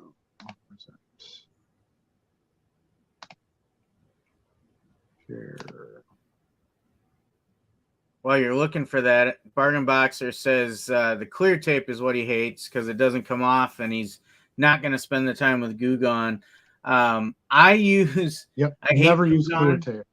I hate the smell of Goo Gone, but I use it on used top loaders that have an old price written on them to wipe that off. But a lot of times my wife will do it for me because I hate doing it. Yeah, I honestly, if it's bad enough, like if it's still sticky, that to me is what defines it. If it's still sticky to the touch, I'm not even going to reuse it. I throw it out. That's what if I it just do. has like a little discolor, there's still some tape on it, I'll use it as a shipping supply. I'm not guaranteeing the person that bought the card a brand new top load when I ship, so that's just generally how I do it. I have no use for top loads at all in my own cards. So to me, they're literally just shipping supplies. They don't have any utility other than that. So this is what I buy. The brand is Imison. It's actually like how like Amazon does like a Amazon suggests or whatever. You know what I'm talking about? It's literally one of those products. It's back to the regular price, so you can see it's the $67.99. I got it for 50. I want to say it was $54.99 with the coupon. But yeah, it's just these fan fold labels are real easy. You put it in the machine, let it suck the first one in. Usually you have to print, 4 or 5 of them before you get like a good printing on it. Usually the top ones just don't have very good thermal. But yeah, you can see this is a 4,000 pack here, and you get 1,000 per stack. Just 4x6 labels. Oh, here's a used one. Okay, that's interesting. But yeah, last purchase. My last purchase was June, a couple weeks ago, essentially. I was gonna see if I had. How do you have used labels? Yeah, I'm not sure how that works, but y'all can see what else I order. I drink Rise and I like kimchi. So those are my other 2 regular orders. I was kind of hoping I could just see. Oh, here, view your order details. So you have to watch these because they give you different deals with different quantities. Now Prime Day is coming up. That might be another time where they're going to have another deal on some of this kind of stuff. Yep. My computer's kind of slow. $57.99. So essentially, I saved $10 on it last time. But that's a pretty good deal. You're looking at about a penny and a half per sticker. That's solid. Considering that's your only supply cost other than the envelope. You don't have any ink. You don't have any tape. You don't have, well, other than the little piece of masking tape, but you don't have to tape the label on. You don't have to do any of that. No brainer. Time wise too. Super, super efficient for your time. Yeah. So yeah, you just kind of have to watch it at times, and look for when you get a deal. Like I said, lately I had actually every time except for this time I bought, the best deal was actually a 2,000 count. So I was like, man, 4,000, that's a lot. And then I'm like, yeah, but if it's a good enough deal and I can hang on to them for a while, that's kind of nice. I have some room to put them, somewhere. So that's what I did. And I know the labels work. I wasn't shy at buying 4,000 quantity because I know the quality and that they work good with my printer, and I don't ever really have problems with them. Sure. So the other thing is I always have a couple of singles that won't work for some reason. It just spits out of the machine, or the machine gets caught up in it or whatever. I just tear that single off. I keep a little stack of singles off to the side. And then when that pack of 1,000 is gone, then I just feed each single label in and print the last few until they're totally gone before I start the next pack. So I try not to waste anything. If I can still get a label out of that, and like these haven't been printed on or anything, you know. Oh, this one had a slight misprint. You can see a little bit of printing up there on the top, but clearly there's enough space on there to still print a full label. And no waste. Try not to waste. Let's see. So we've got non-sport, managing time, and scaling up going from there. Let's go to what do you want to talk about next? I'll let you pick out of those three. We want to talk about non-sport a little bit. Sure, non-sport is fun. Actually, I'm gonna give you the floor by yourself for a second. I gotta run and do something. I'll be right back. It'll just take me a minute. So yeah, we've talked about non-sport a little bit before. My take on that has always been non-sport is great to fill in some of those gaps between the regular seasons, baseball, football, basketball, hockey, soccer, whatever it may be. As you go through those seasons, you find there are some boom times and some bust times where things just get really quiet. And I've noticed that already just in my three months or so that I've been doing this now. There's a hype cycle that when that ends, it gets real quiet for a while. So you have to have something, I think, to transition to, whether it's another sport or going to a non-sport offering to really have something different out there. And I think the other thing that you want is you want to cater to multiple tastes if you can. You may have someone that comes looking for a football card, but then just happens to be browsing through and notices something fun that catches their eye, and you may tack on a few extra sales. And then ultimately, it's just fun to switch it up sometimes. I went to the card show this weekend with a plan that I needed to build some basketball inventory. But I told Adam as well that if I get the basketball I want right away, I want to look at some non-sport and then just look for some fun things to have. Like what's fun for me that I think can move in the store as well in between working some of the other major sports seasons. So that's where I really come in on those. Is the non-sport is where you can be unique and express some of your own personality a little bit. For example, I don't know, Adam, if you could pop on that second camera for a second again. Like I got this card this weekend and I'm like, that card is the bomb. Like I don't care if I ever sell that because I love that card. That's a Harvey Dent Two-Face card. It's holographic. It's like a 3D image. I mean, look at that. That to me just adds a fun factor that sometimes I need a break from listing baseball cards or listing football cards and do something different. And I think buyers like that too. Like I said, they may be coming out there to find that Patrick Mahomes card, but then they just happen to see it. Oh, he's got some Batman cards out there. I loved Batman when I was a kid. Let me see what he's got. And suddenly that one card order can turn into 3 or 4 cards. Yeah, I mean, those are all really good points. I think the main reason I do the non-sport is because I believe it's a market that hasn't really been fully tapped yet. I'm seeing that change because there's certain things that I'd bought as non-sport stuff that I was getting really cheap that are now starting to sell for a lot more. And we talked about the Sonic the Hedgehog stuff, and the prices on those are pretty ridiculous. Pac-Man too. The Pac-Man stuff has really picked up in price, especially the Miss Pac-Man, which is a lot less printed. But my take on it is basically we're selling a pop culture item, right? Sports Yeah. aren't really sports are sports, but they're not really sports anymore. Like these guys are tweeting, and you know who their girlfriends are, and they're in movies, and they shoot ESPN special. Oh, excuse me, ESPN specials, TV commercials. They have rap albums, and I mean, it's the sport part of it is, they're accomplished on the field is definitely matters, but that doesn't even guarantee hobby, Right. right? Right. Results don't guarantee hobby. It's got to be somebody that people want to follow, want to listen to. I mean, Cristiano Ronaldo has the most followers on Instagram. He has like 220 million or something. He's a soccer player, Yeah. you know? So I really think that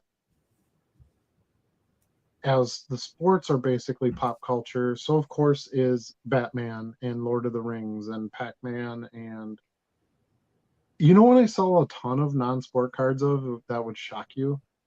Beavis and Butthead. I Yeah. saw a lot of Beavis and Butthead cards. There weren't a ton of them printed. It was a really cool pop cultural experience that combined music and comedy and cartoons. Some classic lines, the Yeah. laugh, and Yeah. hey diarrhea, for Daria. Frog baseball, there's all those things that sort of came out. Simpsons, I sell a ton Yeah. of Simpsons cards. I actually just listed some brand new Inkworks Simpsons cards that came out in 2001. I bought a set of those, some really cool cards in there.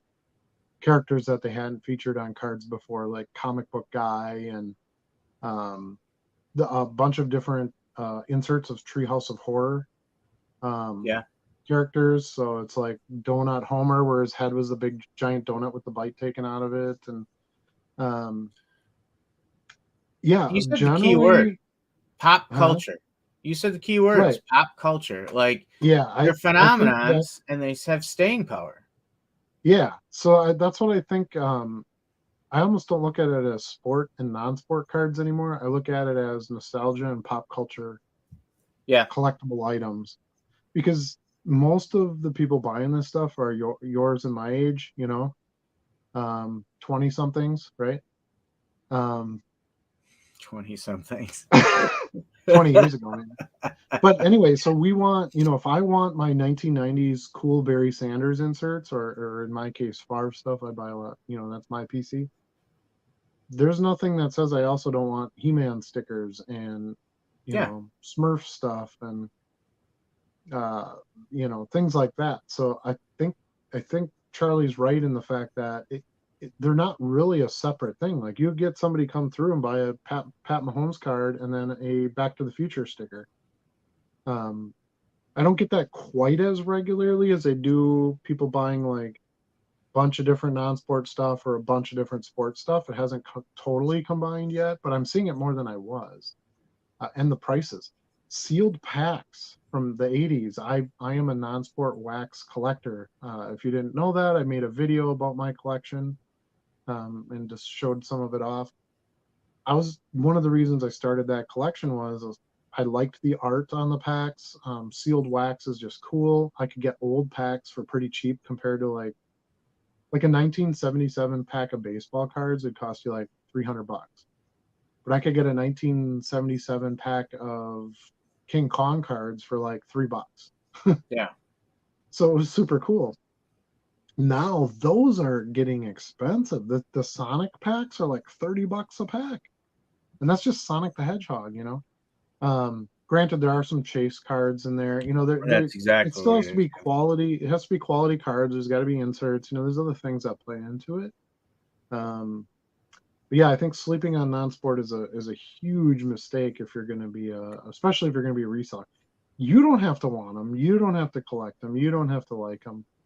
But it might be wise to understand that some of your customers do. And again, I think it's kind of an emerging market. It's like when I started buying a lot more soccer 5-6 years ago, and then the prices of that stuff exploded because it was football, baseball, basketball. Those kind of look at Sports Illustrated for Kids. I sell a ton of that stuff, and it's a Yeah. lot of it is the weird stuff. Here's a card I just sold yesterday. It's this old tennis player named Rod Laver. Never heard of him before in my life. I've sold a couple of these already. Because Rod Laver doesn't have any other cards. There's really a corner of that market, and you can own a good chunk of it by participating. You don't have to buy big Well, bulk. yeah. You don't have to market to people either because the eBay algorithm does it for you. Yeah, and I think that's the key to it with the non-sport is there isn't that much of it listed. There's not a lot of competition. You get the stuff at a good price, you put it out there at a good price, and you'll get the sales. The other thing is, like for a set, as far as a set goes, and trying to get a resale, like if I want to buy a football set from last year, there's definitely cards of players in there that aren't going to sell. But like I buy a set of Beavis and Butthead cards, like the cards are all different snapshots from the shows. Like any one of those cards could sell. There isn't like one card has hobby and one doesn't. You know what I mean? Versus I buy a set of these and yeah, I can sell all the Mahomes, then I can sell all the Brady's, and I can sell all the, but I'm stuck with, some lineman from Seattle that no one will ever buy. So yeah, I like this topic. I want to keep this topic going. I don't think there's enough discussion about it. There's no channels that are dedicated to non-sport other than like Pokemon. There might be there's a couple of Marvel channels. I know there is actually. So there's a couple of bigger Marvel channels. Marvel exploded a few years ago. So there's another good reason why. I mean, we've already seen some explosion in that market. There's no reason that DC cards couldn't gain, or 80s cartoons, or Back to the Future, or Mario Brothers. Any of that stuff can really have some shot in the arm yet too. And you don't want to be buying that stuff when it goes up if you can help it. And some of it just feels good too. Like, well, you can't see it because I have a green screen behind me. If you switch the camera too, I don't want to do too much of our show and share already, but like some of this stuff just takes you back to your childhood too. There's Daphne from Scooby-Doo, right? And it's lenticular. There's the normal shot. There she's in her dojo. There's the whole gang. Yeah, those are pretty cool. You see that stuff and it immediately takes you back to your childhood, right? Yeah. And we talk about staying power for pop culture. They're still making Scooby-Doo movies in modern times, They're kind of weird now, though. Well, zoinks! They're a little more, wokish. Yeah, they are. They are. But that's times change. Uh-oh. Sorry about that. What's going on? Sorry about that. Are you in the house where the room is spinning around? I was doing a Jamiroquai video. I was moving my camera and I hit the power button. I locked you on. What kind of a show would it be without some technical difficulties? Right. So yeah, I mean I could talk non-sport all day. There are a lot of times where I'm like, I don't want to buy any football or basketball cards. I just want to go look at what are cool 80s stickers I don't have yet. Yeah. The Fright Flick stuff, the horror movie stuff, I like that. And I sell a lot of it. I probably half my sales are non-sport. So there's market, there's hobby. It's not hard to turn a profit. The other thing I really like about selling to non-sport buyers is they almost always buy more than one card or one sticker. I'll get a lot of single sports card sales, but generally, if somebody's coming through and they're buying a Beavis and Butthead card, they're buying 4 or 5 of them. And we've talked about this ad nauseum too on the channel. But quantity is your best friend because you just pay the one transaction fee. You only pay for one envelope. You only pay one, if you can get your asking price on all those items and put them all in one shipment, that's a good chunk of profit you get to claim versus paying it in shipping expenses or fees. So, sure. And that's, this actually can kind of lead us into our next topic too, the scaling up. I think to me, that would be my number one suggestion. I've scaled up quite a bit. I'm at about 29,000 listings now. I got about 350 listings done today, Charlie. So I did a good Wow. job today. But yeah, so I think the first step to scaling up is looking at how to expand your inventory. Not buy more of the same inventory, but looking for some inventory that you don't currently have. Which I think Charlie's doing a good job of that. He's going, well, I need some more basketball. Well, I could use some non-sport stuff. Well, I don't know anything about soccer, but I'll pick up a few cards so I can learn about it. It's funny, when I was a stockbroker, people would ask me all the time, well, what do you know about this company? What do you know about this company? And I would say to them, well, buy one share. And they'd say, well, why would I buy one share? I'm not going to make anything off of that. And I said, because then you're invested and you'll do the research. If you put money in this, you're going to want to know what it is because you don't want to lose your money. Right? So Yeah. I feel like the best way to learn about an area of cards that you don't know anything about is to buy a couple. Not go out and buy $2,000 worth, if that's a large spending budget for you. But buy 3 or 4 cards of, hey, I maybe heard of that guy, or hey, he looks like he Exactly. could be pretty good, or oh, hey, he plays on this team I know about. Then you got a little skin in the game. You can do a little. It'll force you to do a little research on it. You'll get it listed. Hopefully you'll get a sale, and then that'll tell you, hey, I'm doing some of the right things, and you can go from there. I don't know anything about any Pokemon, so I would if I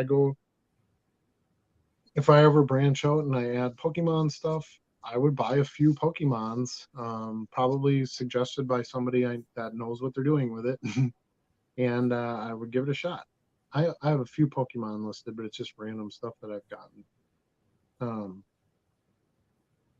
So I think that's step number one. Would you agree with that, Charlie? Absolutely. And I probably would say I followed what you described to a T this weekend at the card show. I bought a soccer card. It was a name I had heard of. I'd heard he was a big deal, Kylian Mbappe. I watched the World Cup a little bit, and I remember them Never bragging heard of about them. him.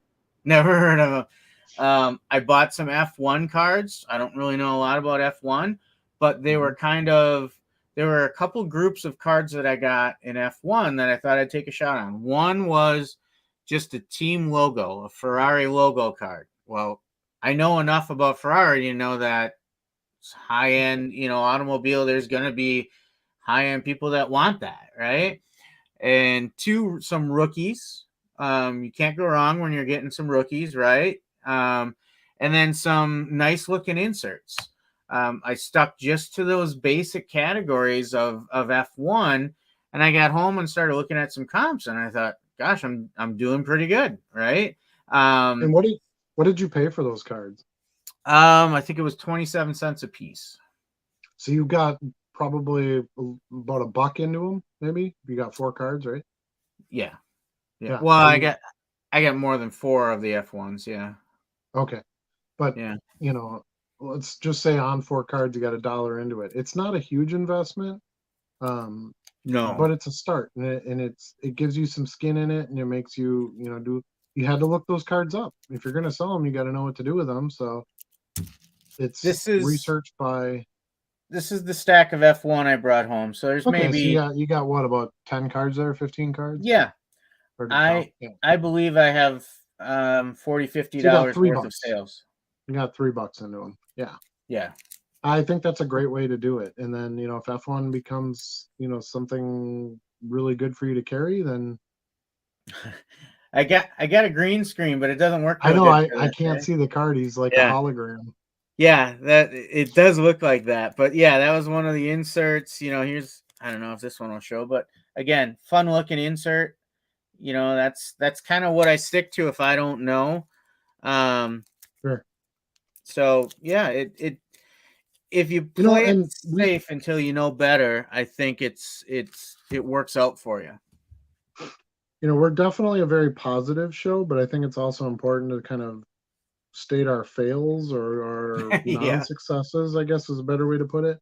And I've bought WWF cards here and there and haven't really done well with them at all. So, yeah, there might be something you get into where you're like, meh, and I don't really have any interest in carrying UFC stuff at this point. Um, so you don't have to just buy it all just because it's something you don't currently have.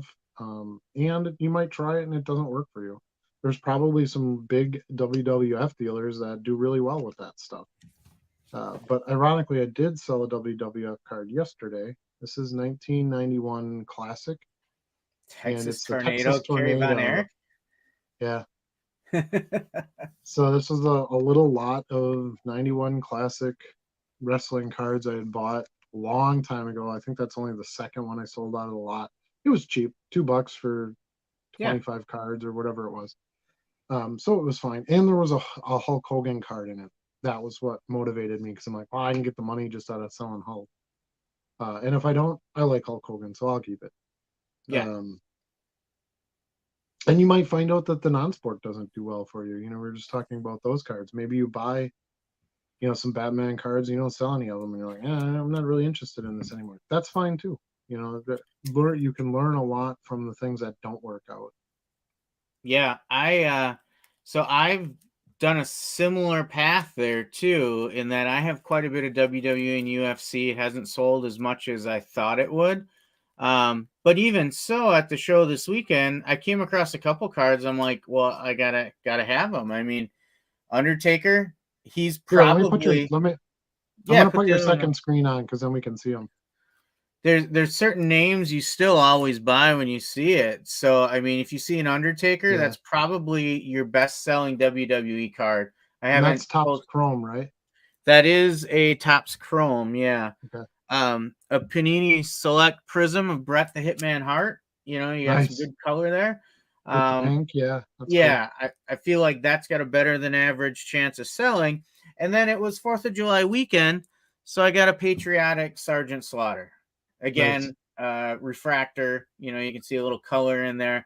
Mhm. So even though I didn't go looking for wrestling, there's still sometimes you see a couple cards and you're like, it's worth taking a shot. Again, this was the same lot for 27 cents a card. Yeah, So I didn't invest a lot to take a chance on it. right. Yeah, I like those. Those are good. And I think diversifying in your store just makes you a stronger store too, because you can widen your customer base. Um, there's lots of reasons for people to come back to you because you have such a variety of things. Exactly. And One-stop if you shop, right? if you only stock baseball, how many of the same base Otanis do you want to carry? How many of the same base Mark McGuire's do you want to carry? Yep. You can really only stretch that out so far until you start getting into higher end stuff, which is not really what our business model is. No. So yeah, and then so for step 2 for scaling up, I would suggest you start adding some automation into your process. And by that I mean some faster listing methods, whether you're doing it, with a phone and you're doing sell similars or um, relists, whatever. And then so that's for the listing side, and then also the shipping side. So you want to add that thermal printer where you can quickly print the labels. You basically need to do your postage out of eBay because you don't want to just put a stamp on stuff and skip the free tracking. It's too Yeah. valuable at this point. It's 2023. People expect to be able to track anything that's traveling, whether it's an airplane or a submarine or a label, so you have to be able to have that. So since you got a print from eBay anyway, might as well get a label printer that prints in. It's no different than it's smaller. It's easier to work with.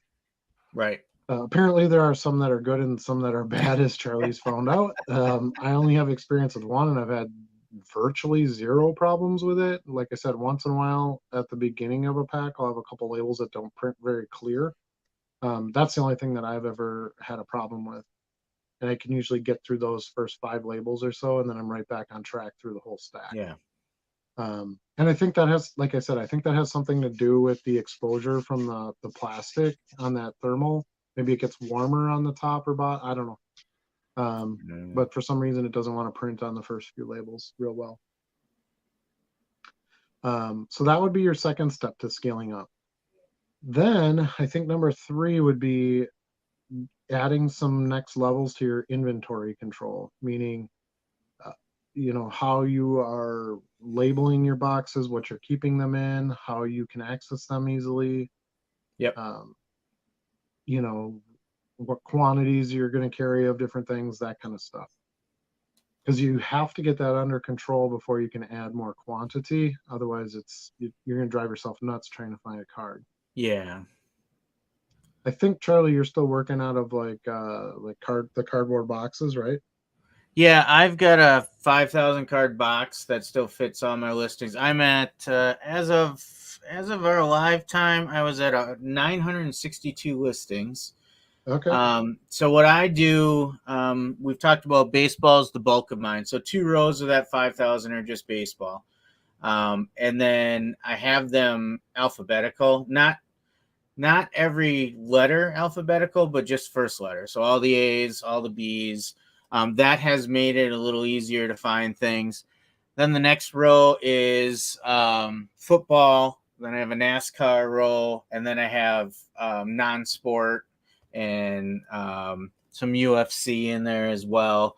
I sell Pokemon on my store, but that's really my boys, so we keep those cards separate as well. So I look at that, and I've got quite a bit of room in there yet. But knowing that I do want to scale up, I'm already starting to think about different methods of, okay, what do I do when I start to get past that 5,000 card box? Yeah, what's kind of interesting is I think there's a lot of either collectors, resellers, whatever in cards that have pretty good sized quantities of cards, and there's really no good products out there to manage that. Yeah. Right? There's no like shelving systems or drawer systems. It basically goes to those cardboard boxes and that's it. And if you get a couple of those stacked up, you're going to drive yourself nuts trying to pull those down and dig through them. And I guess you could get a shelving system, kind of like that big card shop in LA that has like 2 million cards or whatever. Burbank? They have custom shelves. Like the shelf is just slightly bigger than a 5,000 count box. Okay. So they literally only have one box, on each shelf all going across. So they're not pulling off boxes to get to the next box. I would have them on rollers where you can slide them out like a drawer. If I were going to design something. I think there's some products out there. You'd have to do some research on it. I think there's some products out there you can make work really well for cards. Like I said, I use the old card catalog system like you would get from a library, or mine's from a police station. I'm sure there's products out there like card catalog products that would probably work pretty well. I like mine because it's got the pinch with the slide up drawer. So depending on how many cards I have in there, I don't have to have it where they're all just flopping around. If I don't fill that whole row, I just make the row shorter. Right. Or I make the row longer when I add cards. It's fireproof, things like that. There's some advantages to it, but I just got lucky. My wife found them at a thrift store or St. Vincent de Paul or something like that, and they're really cheap, like $25 or $30 a piece. Yeah. For these things, and they hold, 50 to 60,000 cards. So that's what I use. I do have some stuff in boxes, like my dime boxes and quarter boxes and things like that. Stuff that I haven't inventoried yet, whatever. But yeah, I think that's probably challenge number 3 is really working with what you have for inventory currently and how you can grow that and still manage it. Because that's an ever-growing problem. Inventory changes so fast when you're in the low end game. You're going to take a bunch of stuff in and send a bunch of stuff out. So it's you have to find a way to make it so that it's easy to come in and then it's easy to go out. All right. So yeah, buddy. Yeah. Now all of a sudden you're like, yeah, the Cubs are great. Yeah, they are. Tonight they are. Tonight they are winners. Cubs won 4-3 in case anybody didn't know. Let's highlight that one. We better show that on the screen. Oh, sure. You didn't bring the other one up. The Brewers were in the lead. We'll just leave that on until the end of the show. It's no big deal. I do wanna talk about the listing strategies because I took something from you that I feel like has been a game changer for me this past week, especially traveling, and that is, you know, taking pictures is kind of time consuming because you need good light, you need a good surface to do it on. Like it's a little tedious, right? Getting that good picture. Um, and a lot of times I was trying to list in between, like if I'm on break at work or on my lunch and in weird places, I'm like, okay, let me get out some cards. And I was spending too much time kind of getting set up. And what you kind of cued me into is take a bunch of pictures when you're in your office or wherever and just then have them on your phone to just Much list better. during the day. Yep. So I'll take 20, 30 pictures in the morning before I go to work now. And it's much quicker for me to list 10 of them on a break now because I'm not actually taking the pictures. I already have them. Mm-hmm. Yeah, it's so essentially what I do, because I do all my photos with my phone, I essentially just have an album like eBay, whatever you want to call it, to out Yeah. to list, whatever, and I just take my photos and I throw them in there, and then once it's done being listed, I just delete it. So That's what I do. Yeah. that's yeah, that's a good plan, and that was one of the reasons why I had actually started considering for low end, cheap, non shiny base cards, adding a scanner, a part time scanner, Mm-hmm. essentially shared scanner, because I feel like I could at least in the morning I could throw a stack of 50 cards on there, get them all scanned, get the photos done. Right. I have to see about how I can access those from somewhere else, um, because I wouldn't be home in order to work with them. Mm-hmm. I would like to do that somewhere else. Anyway, let's say I can't and I can only do it from home. I could at least get them all scanned. I could have all the photos in there. And then when I come home and I have time, um, I could simply go onto eBay or Card Pro or one of those and get them up, listed. Right. I struggle. I still struggle with the scanner idea because I've been able to grow so much all on my own without it that I don't know that at this point it's really worth it, or I don't know. It's a tough one. I struggle with that one. Just the cost, and then it's like now I eliminate my phone being useful, which has been such a great use. I don't think it replaces your phone, though. Honestly, I look at it differently. I know we've been talking about, starting to use one. I see Mm-hmm. it more as before I leave the house in the morning, I can probably list 50 cards in 15 minutes. But then I can also have some on my phone to do when I'm remote as well. True, that's true. Yeah, you're right. There's no reason you couldn't do both. Yeah, Yeah. and you could save the phone ones for the shiny cards and the The chrome cards, that refractors. sort of Yeah. thing. Mm-hmm. Take your stack of, vintage, and that would be what you throw on your scanner. Right. Yeah. So I don't know. Yeah. And um it's it's the cost thing I think that I have to think about more. Like, I don't know. I know for those types of cards it would should be a time saver, as Yeah. long as you're also employing a quicker listing program rather than just listing them individually on eBay. Otherwise, it's Yeah. not saving you anything to scan, in Yeah. my opinion. Um, so now you got to buy the scanner. Now you got a monthly fee for a listing program, and I don't And know that's that I my want to. concern. I don't I know that I want to list 10,000 cards in a week. Well, yeah. That's a lot to deal with. I'm not so much concerned about the scanner cost because if you look at, the depreciation rate on that, it's going to be a number of years, right? So Yeah, that scanner is going to pay for itself. right. I am more concerned about the companion app service that you're going to use to really optimize that scanner's functions and what kind of rates those are going to be, whether it's Card Dealer Pro or I think there's a few other ones that are out there. That to me is more concerning because that's going to add a monthly cost to the operation versus one fixed cost that is spread over 3 to 5 years, you know? Right. Yeah. I mean, I feel like I'm listing pretty consistently. I have steady growth in my numbers, even with having good sales. I think if I was starting now, like if I was in your position, Charlie, I'd be more apt to do it Yeah. because I'd look at it like I got to get 50,000 more of these on here, and it took me this long to do 1,000. Yeah. But I'm at 30,000. Like I don't know that I'm not as concerned as quickly pumping them onto there, and Yeah, I can see that. I don't know. This is one of the things I saw a lot in businesses that I've worked for or worked with is the being too aggressive trying to grow, right? You're growing so much that you end up kind of putting yourself out of business.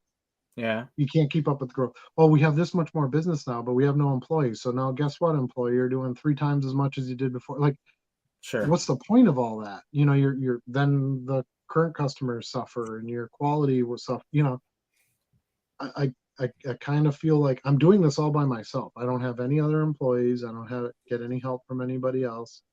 Um, it has to be what I can handle. And I'm like, well, if I don't know that I want to throw 10 grand more out there and then increase those sales that much, that fast, what if I can't do it? Yeah. Now I'm stuck. They're there. I'm not going to go in and end a bunch of listings or cancel a bunch of orders. So I don't know. That was actually one of the reasons why I waited on doing promoted listings for so long, which is maybe a topic that can be added into scaling up. But I know it increases your sale, but it costs you money to do it. You got to pay, eBay another percentage of your return. And I was getting good sales and growing at a decent pace. But within the last couple of weeks, I was like, okay, well, how do I get to that next level now? Because I'm still not where I want to be. I want to be at my $300 a day. By the way, I ended at $408 yesterday. So Nice. yeah, to give you the final update. But I want to consistently hit that $300 a day mark. And I felt like I needed to do something, and I was ready to do something to start to vault me up there a little bit. The other thing is as your listings grow, it's harder and harder for customers to see what you have because there's so much, right? So, say somebody wants some Favre cards and they come into my store and I have 18,000 Favre cards. How many of those they're gonna dig through before they actually place an order? All of them? I would think most wouldn't. And yes, you can narrow that down by search. I get all that part too, but you're going to have some listings that just kind of get buried and don't really get the eyes that they deserve. And that's where the promoted listings comes in. It just starts putting things more in the front, to help you get those extra sales. And it's definitely worked. It's been crazy. Yeah. But I look at how much I'm doing now and how busy I am now. Do I want to add a turbo lister into that and pay for that? Now I have to get more sales just to cover the cost of my extra listing, Yeah. I don't know. It's tough. I really struggle with this one. I'm not a huge fan of scanned photos. So that's kind of a negative for me. I can't use it for all the cards. I'm definitely not going to use it on shiny stuff. Yeah, I think it works well for base So it cards. still limits its use. There's no point in me scanning photos quickly and then not having a quicker way to list. There's like no gain, if that makes sense. I can easily snap, the photos and list that way. And I don't know. Because if you're going to just scan them all and then just still list them yourself on eBay, you still have to like go into your folder and grab each photo, right? Yeah, I don't think it makes sense unless you're going to use some kind of companion app to work with it. Yeah. So I don't know. I was one who brought it up to you. I was like, hey, what if we just did this as a shared thing? Like, I would scan 1 week and then you would scan 1 week and then we could do our shiny cards in between.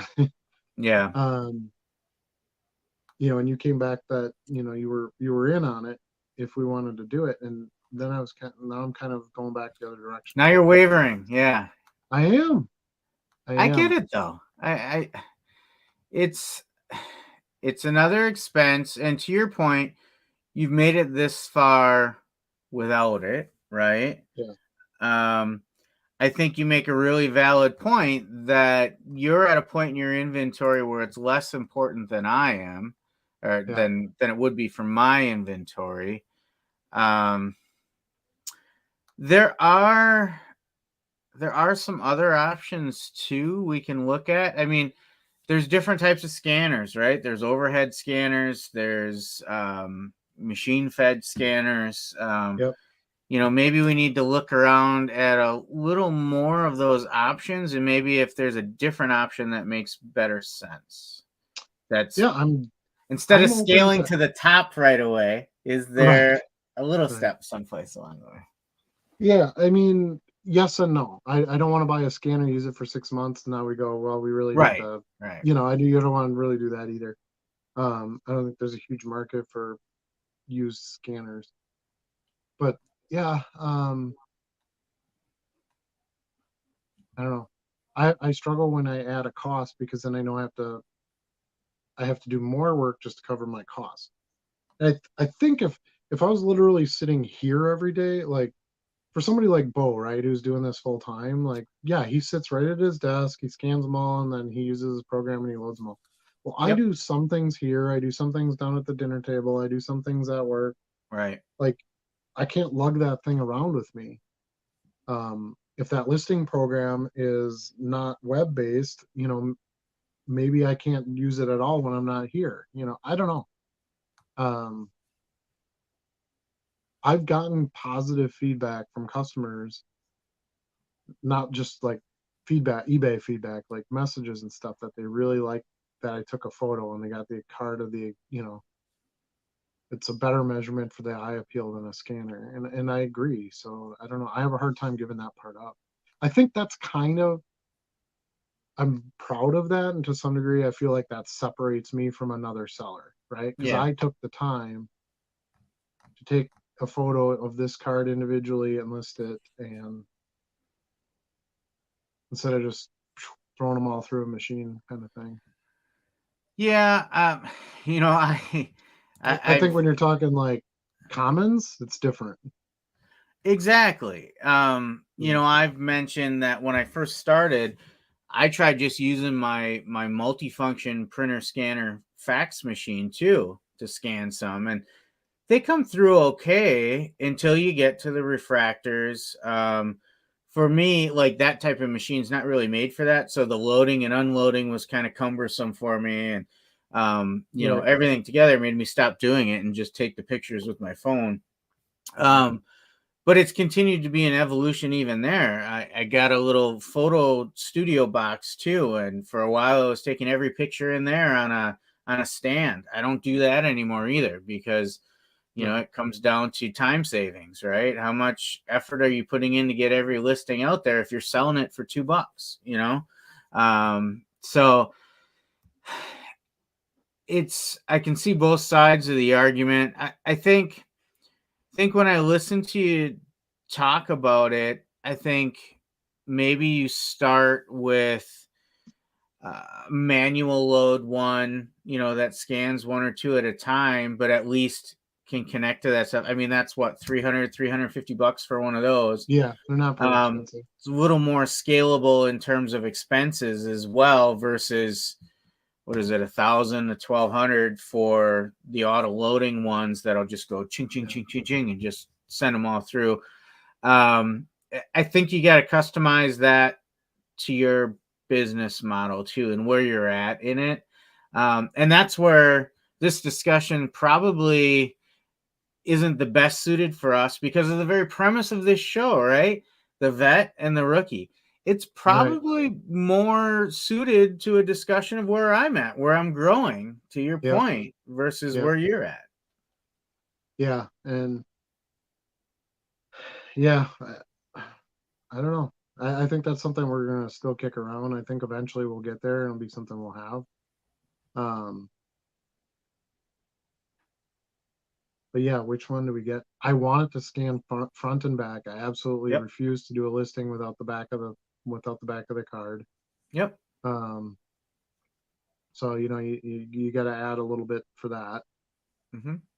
And I don't like lists. I think my bigger hang up on the whole thing isn't necessarily scanning the photos, it's more the listing part of it. I Yeah. don't like listing on my computer. I don't like a bulk listing program. eBay used to have this built-in, or it was like an extension or something you could download called Turbo Lister. Do you remember that? No. That was okay, that was a while ago. I used to use that when I was selling like gaming miniatures and stuff. And I would load them on there, and it was basically the same thing. You would have a template, and you would apply that template, and then just put in your few, specifics right from there. Yeah. But I'm like, that's kind of what I do now anyway with my phone. I just list from the previous one and just update it. So if that's what that listing program does, like it loads them all in, and then you got to go back and double check them all to make sure it catches the parallels and um, notes any kinds of specifics you want added in, things like that. Yeah, you still have to scan the CSV file that it, whatever program you're using kicks out to make sure it's accurate, right? But correct. Hey, you make a good point there too. I mean, I can speak from experience, and we talked about at some point I should hit this, but now that I'm getting more listings out there, I'm able to have at my disposal some of my own listings to sell one like this from, right? So, just this morning and yesterday, I was able to just search in my own listings, give me 2018 Topps Heritage, and then I listed 5 more cards because they're all going to be the same price essentially. There may be one superstar versus a lower tier star, and I might add an extra quarter on that. But for the most part, it's just boom, boom, boom, boom, boom. Yeah, because you have your shipping settings are in there. Yep. Your multiple discount is built in there. Your accepting offers is turned on. Like you don't have to do any of that. You literally just change the title, the card number. Yeah, it definitely gets faster as you get more listings. Yeah, and one of the things I like is like, let's say I bring this little stack here to work, and I can list 4 or 5 cards now, and then I got something to do, and I can come back and do some later. I can snap, list. These are live and active already. I'm not building something where, okay, well now I add a few, like these are done. I can put these away. They're done. They might even sell before I get back to listing these. Yep. I don't know. I really feel comfortable with the way I'm doing it, and I'm getting the results I want, and the group, and to some degree the growth that I want. Yeah. If I ever decide that my next goal is to become Burbank and I hire 20 people, then yes, for sure. Now the volume has to increase because I have all those other expenses to cover, in hopes for more profit, obviously. Now you have to add some more automation and get your employees the tools they need to be able to do their jobs efficiently, and so on and so forth. But I don't see that in like any kind of near future. Funny, we were just talking about this. Card Vibe jumped in. Hey, Card Vibe, thanks for joining us. Do you use promoted listings at all? I literally was just talking about this a few minutes before you popped on. Yes, now I do. So I was looking the other day. I like a more of a slower sales growth strategy, because it's just me. I'm a one-man show, and I got into a point where I was listing pretty fast. I was shipping pretty fast, and I thought, okay, well, I can look at doing some increased business here, and that was one of my angles, was to add the promotional listings. So I did do that. I did a bulk edit on my current listings, and I added promotional based on the suggested, what do they call that? The suggested what the heck there's is like a variable, percentage. variable, whatever. Yeah. Huh? Yeah. The It's percentage, called right? something like that. I set it up for that because I'm like, well, I don't know what percentage to set and all that. I'm Yeah. like, just put it out there at whatever eBay suggests would be the sale mark, and that's what I did. Most of my cards listed on eBay are priced at the higher mark anyway because I entertain offers and I have quantity discounts and things like that. Um, so essentially, that percent off that I would take for the promoted sale when it sells at full price is basically the same deal I would be giving them on the multiple card discount or an acceptable offer without the hassle. I just get the sale. So um, I haven't really lost any income doing it. I haven't gained other than the extra sales. It's not, it does have an expense. Um, but yeah, it's been a big game changer for me. I still have cards to pull yet. These are my sales just from yesterday. These, and I have probably another 20, 25 cards to pull yet. Um, and these are all like, different orders. They're not all, the same thing. Obviously, that other little stack was all a vintage order by one buyer, but um, it's helped me sell some stuff that's hasn't sold that great before. I got it in front of some eyes that was looking for something that I have that wasn't being seen. So yeah, I'm a fan, I guess. But I don't like the fee portion of it, where it's like, okay, I got to give them 10% on my back end. I got to give them 10% to put it in front of a customer. Yeah. But that's life, and if it gets you the sales, that's what you got to do. Any company faces this kind of expense. You're gonna Costs have money to to make money. advertise. Yeah, you have to advertise your products. You got to pay Amazon something when they sell it. You got to pay per click when you're in your Google AdWords. Like it's life. There's enough competition on eBay that you need something that puts you in front of other people, other sellers. I don't I really felt like it was use. a good I felt like it was a good time to do it too because I do have a pretty good business built now. I have a lot of regular customers. So only about half of these sales that I just showed you were promoted sales. The Yeah. other half was organic sales. So I'm not like, oh my God, I'm only selling, by promoting this and I'm losing, 10% on the other end on every one of these deals. It's not true. It's helped, but it's not my entire business, if that makes sense. Yeah, and that And if it was gets me another customer and they place more orders, then that's even better. that was where I was going too. Is that I think it's important to call out that. Speaking of the devil, one of my promoted cards just sold that I was having trouble selling for a while, but till I put it on promoted. I don't promote everything. Hmm. I don't promote any new listings. I don't really turn to promoting until I've given it a little time and I don't feel like it is getting the visibility I thought it would. Hmm. And I don't really end listings, right? Like I'm not going to end a listing, pay the fee, and just go sell it someplace else. I'm going to Right. leave it on eBay until it sells. Well, for me, promoted listings and auctions are tools to start turning some stuff that didn't sell the way I had hoped. And usually I'm looking at things that have been out there for a couple months and saying, okay, let's start spinning that. So, for example, the card that just popped up for me was a 2022 Topps Lars Nootbaar rookie card. I listed that out there in the first month I was selling. World Baseball Classic was coming, so I was.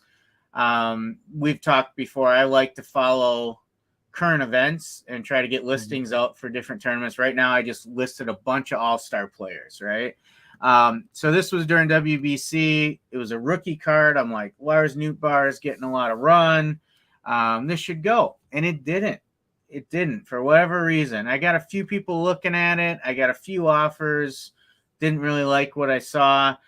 So eventually I put it on promoted. And sure enough, that has now it just paid. It's finally moving. But that's how I look at promotions is how do I turn inventory that didn't work out the way I thought it would? See, man, well, we have a big difference in number of listings too. Yeah. So for me to like go through and try to pick each one or whatever, but my goal in the day is to get a certain dollar amount of sales, and that's it.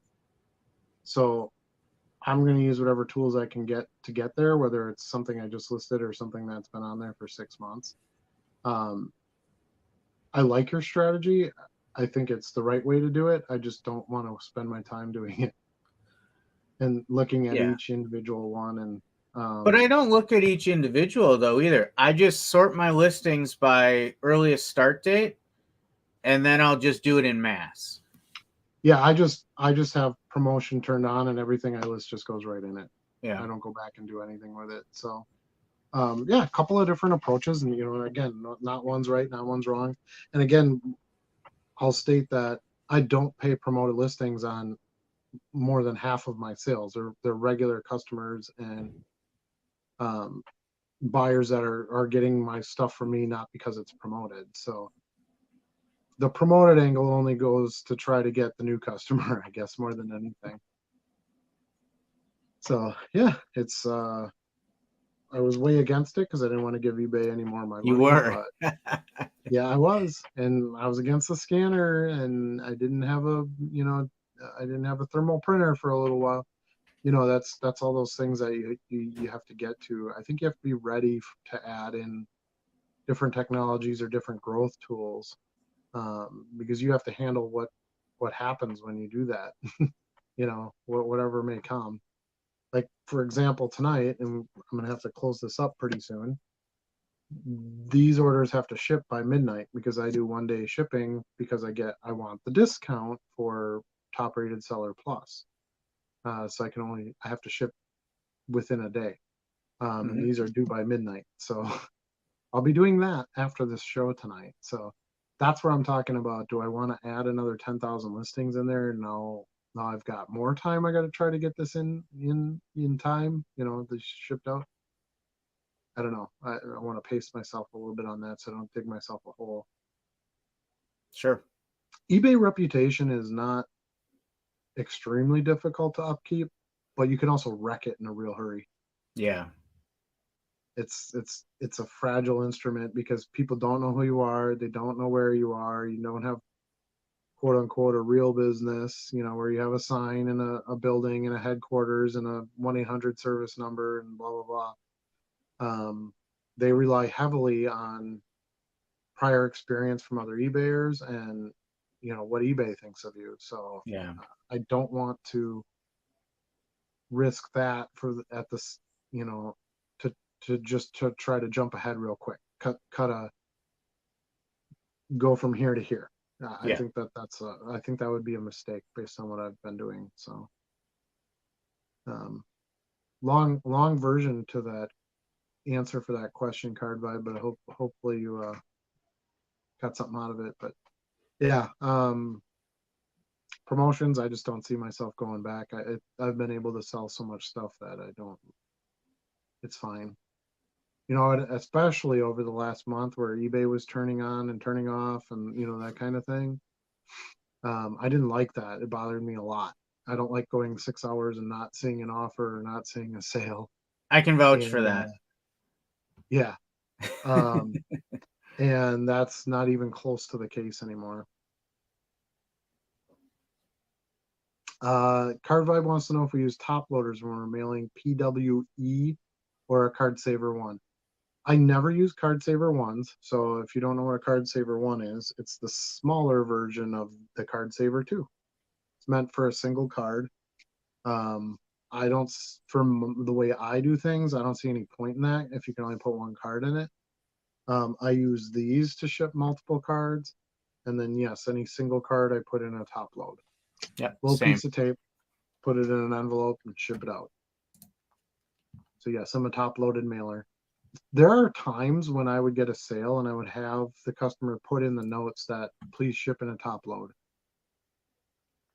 So to me, all the feedback that I've ever gotten, that's what my customers want, is they want the card in a top load. So that's what I do.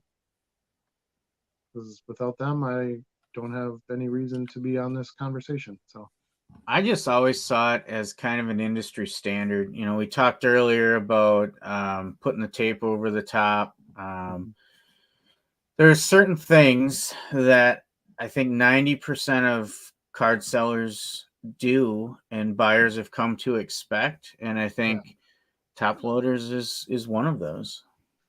Yeah, and he says PWE, which isn't wrong. It is a plain white envelope, but we do use the eBay standard delivery. So we're not using basic stamps either. We're using Right. the eBay program where they provide tracking along with the price of a stamp, essentially, is what it is. And I did start PWE, if you recall. Yep. And So I did I. quickly discovered the downfall of that. Yeah. Back in the day, that was all we had.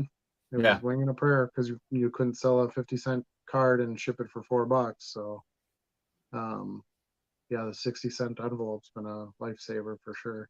Yeah.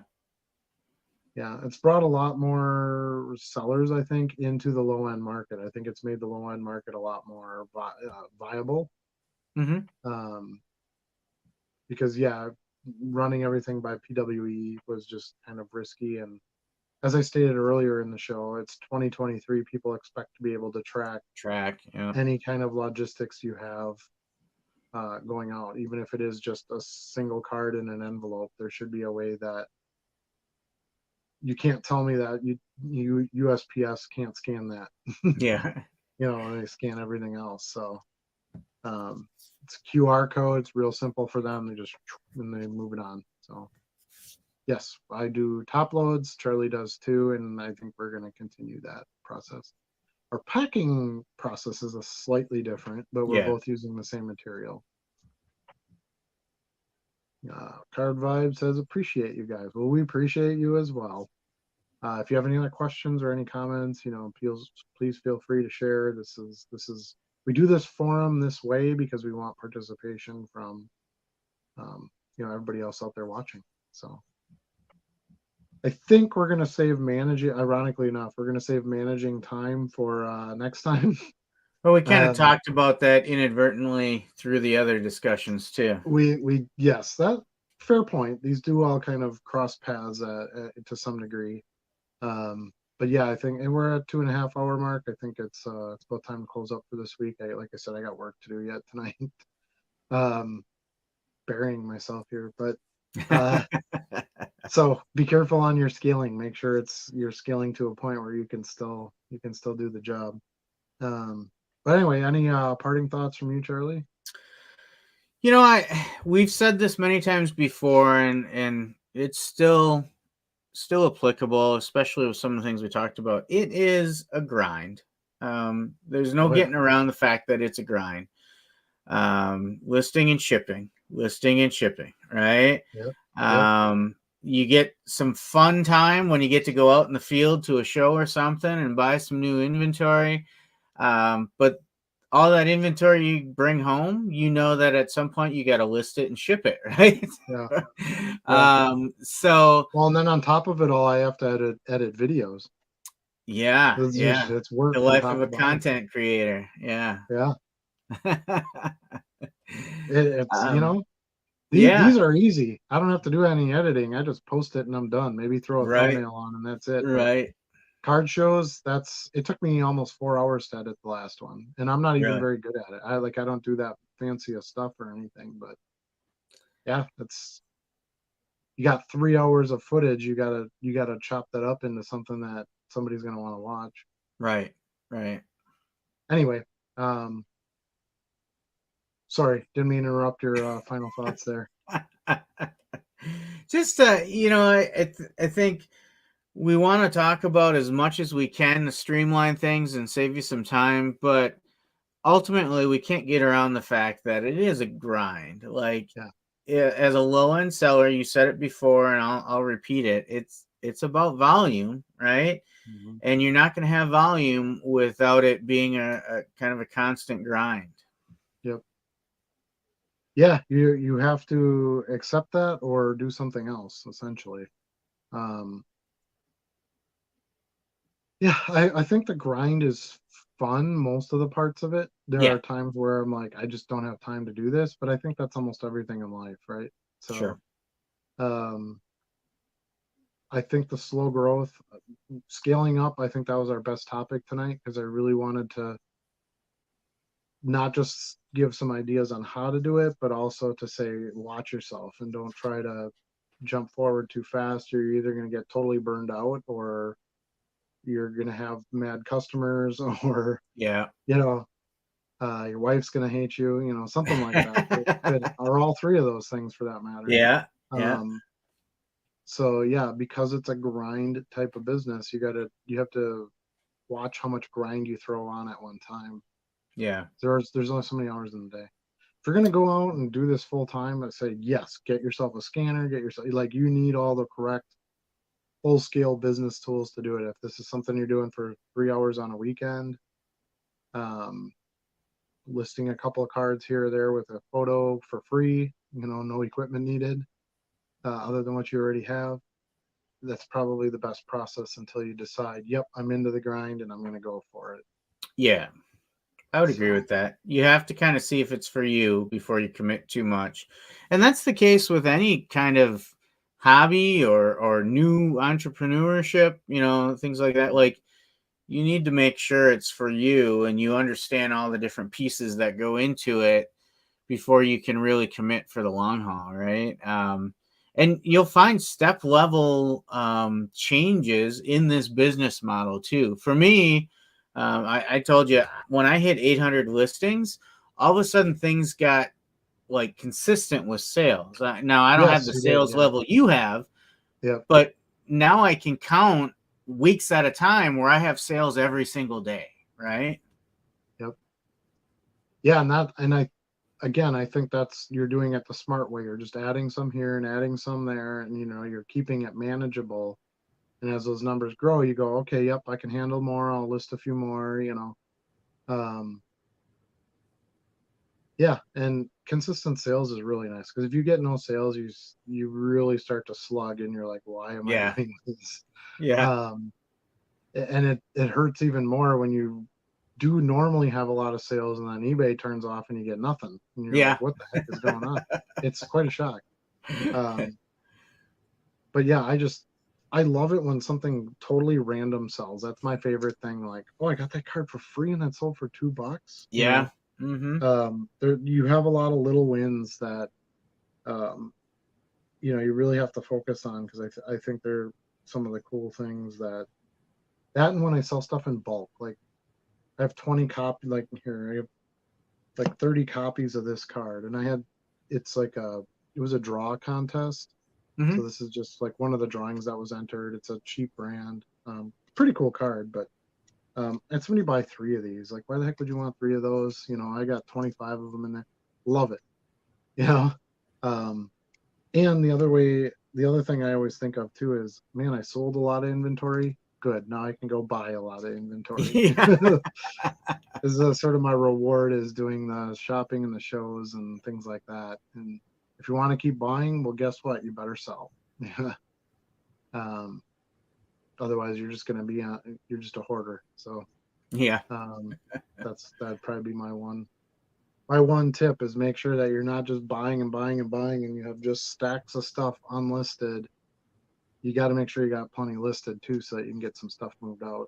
Yeah. And don't be afraid to take an offer. Don't be afraid to take a discount. Don't be afraid to promote it. Um, you know, you got to get some of those sales. So, but that's it. That's our show for this week. Again, I think we covered some really good stuff. Thanks again, Charlie, for joining me. I really appreciate you. I love the new background. It's a little rough when you want to show off some cards, so we'll have to make sure we keep that second camera It. going. Yeah. Yeah. I think we're pretty But consistent with the second camera, so we're good there. yeah, I think we got the tech down pretty good now. We're You getting know, there. we seem to be able to operate our multiple cameras We fairly even well. put in a new opening today. I mean, We we're did, really yeah. We had producing content song now. written by Charlie himself. Yeah.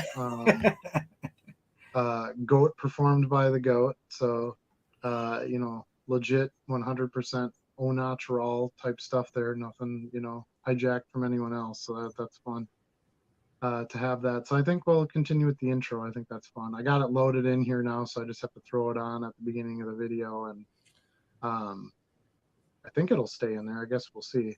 it's added into our brand. There you go. It should stay. Yeah.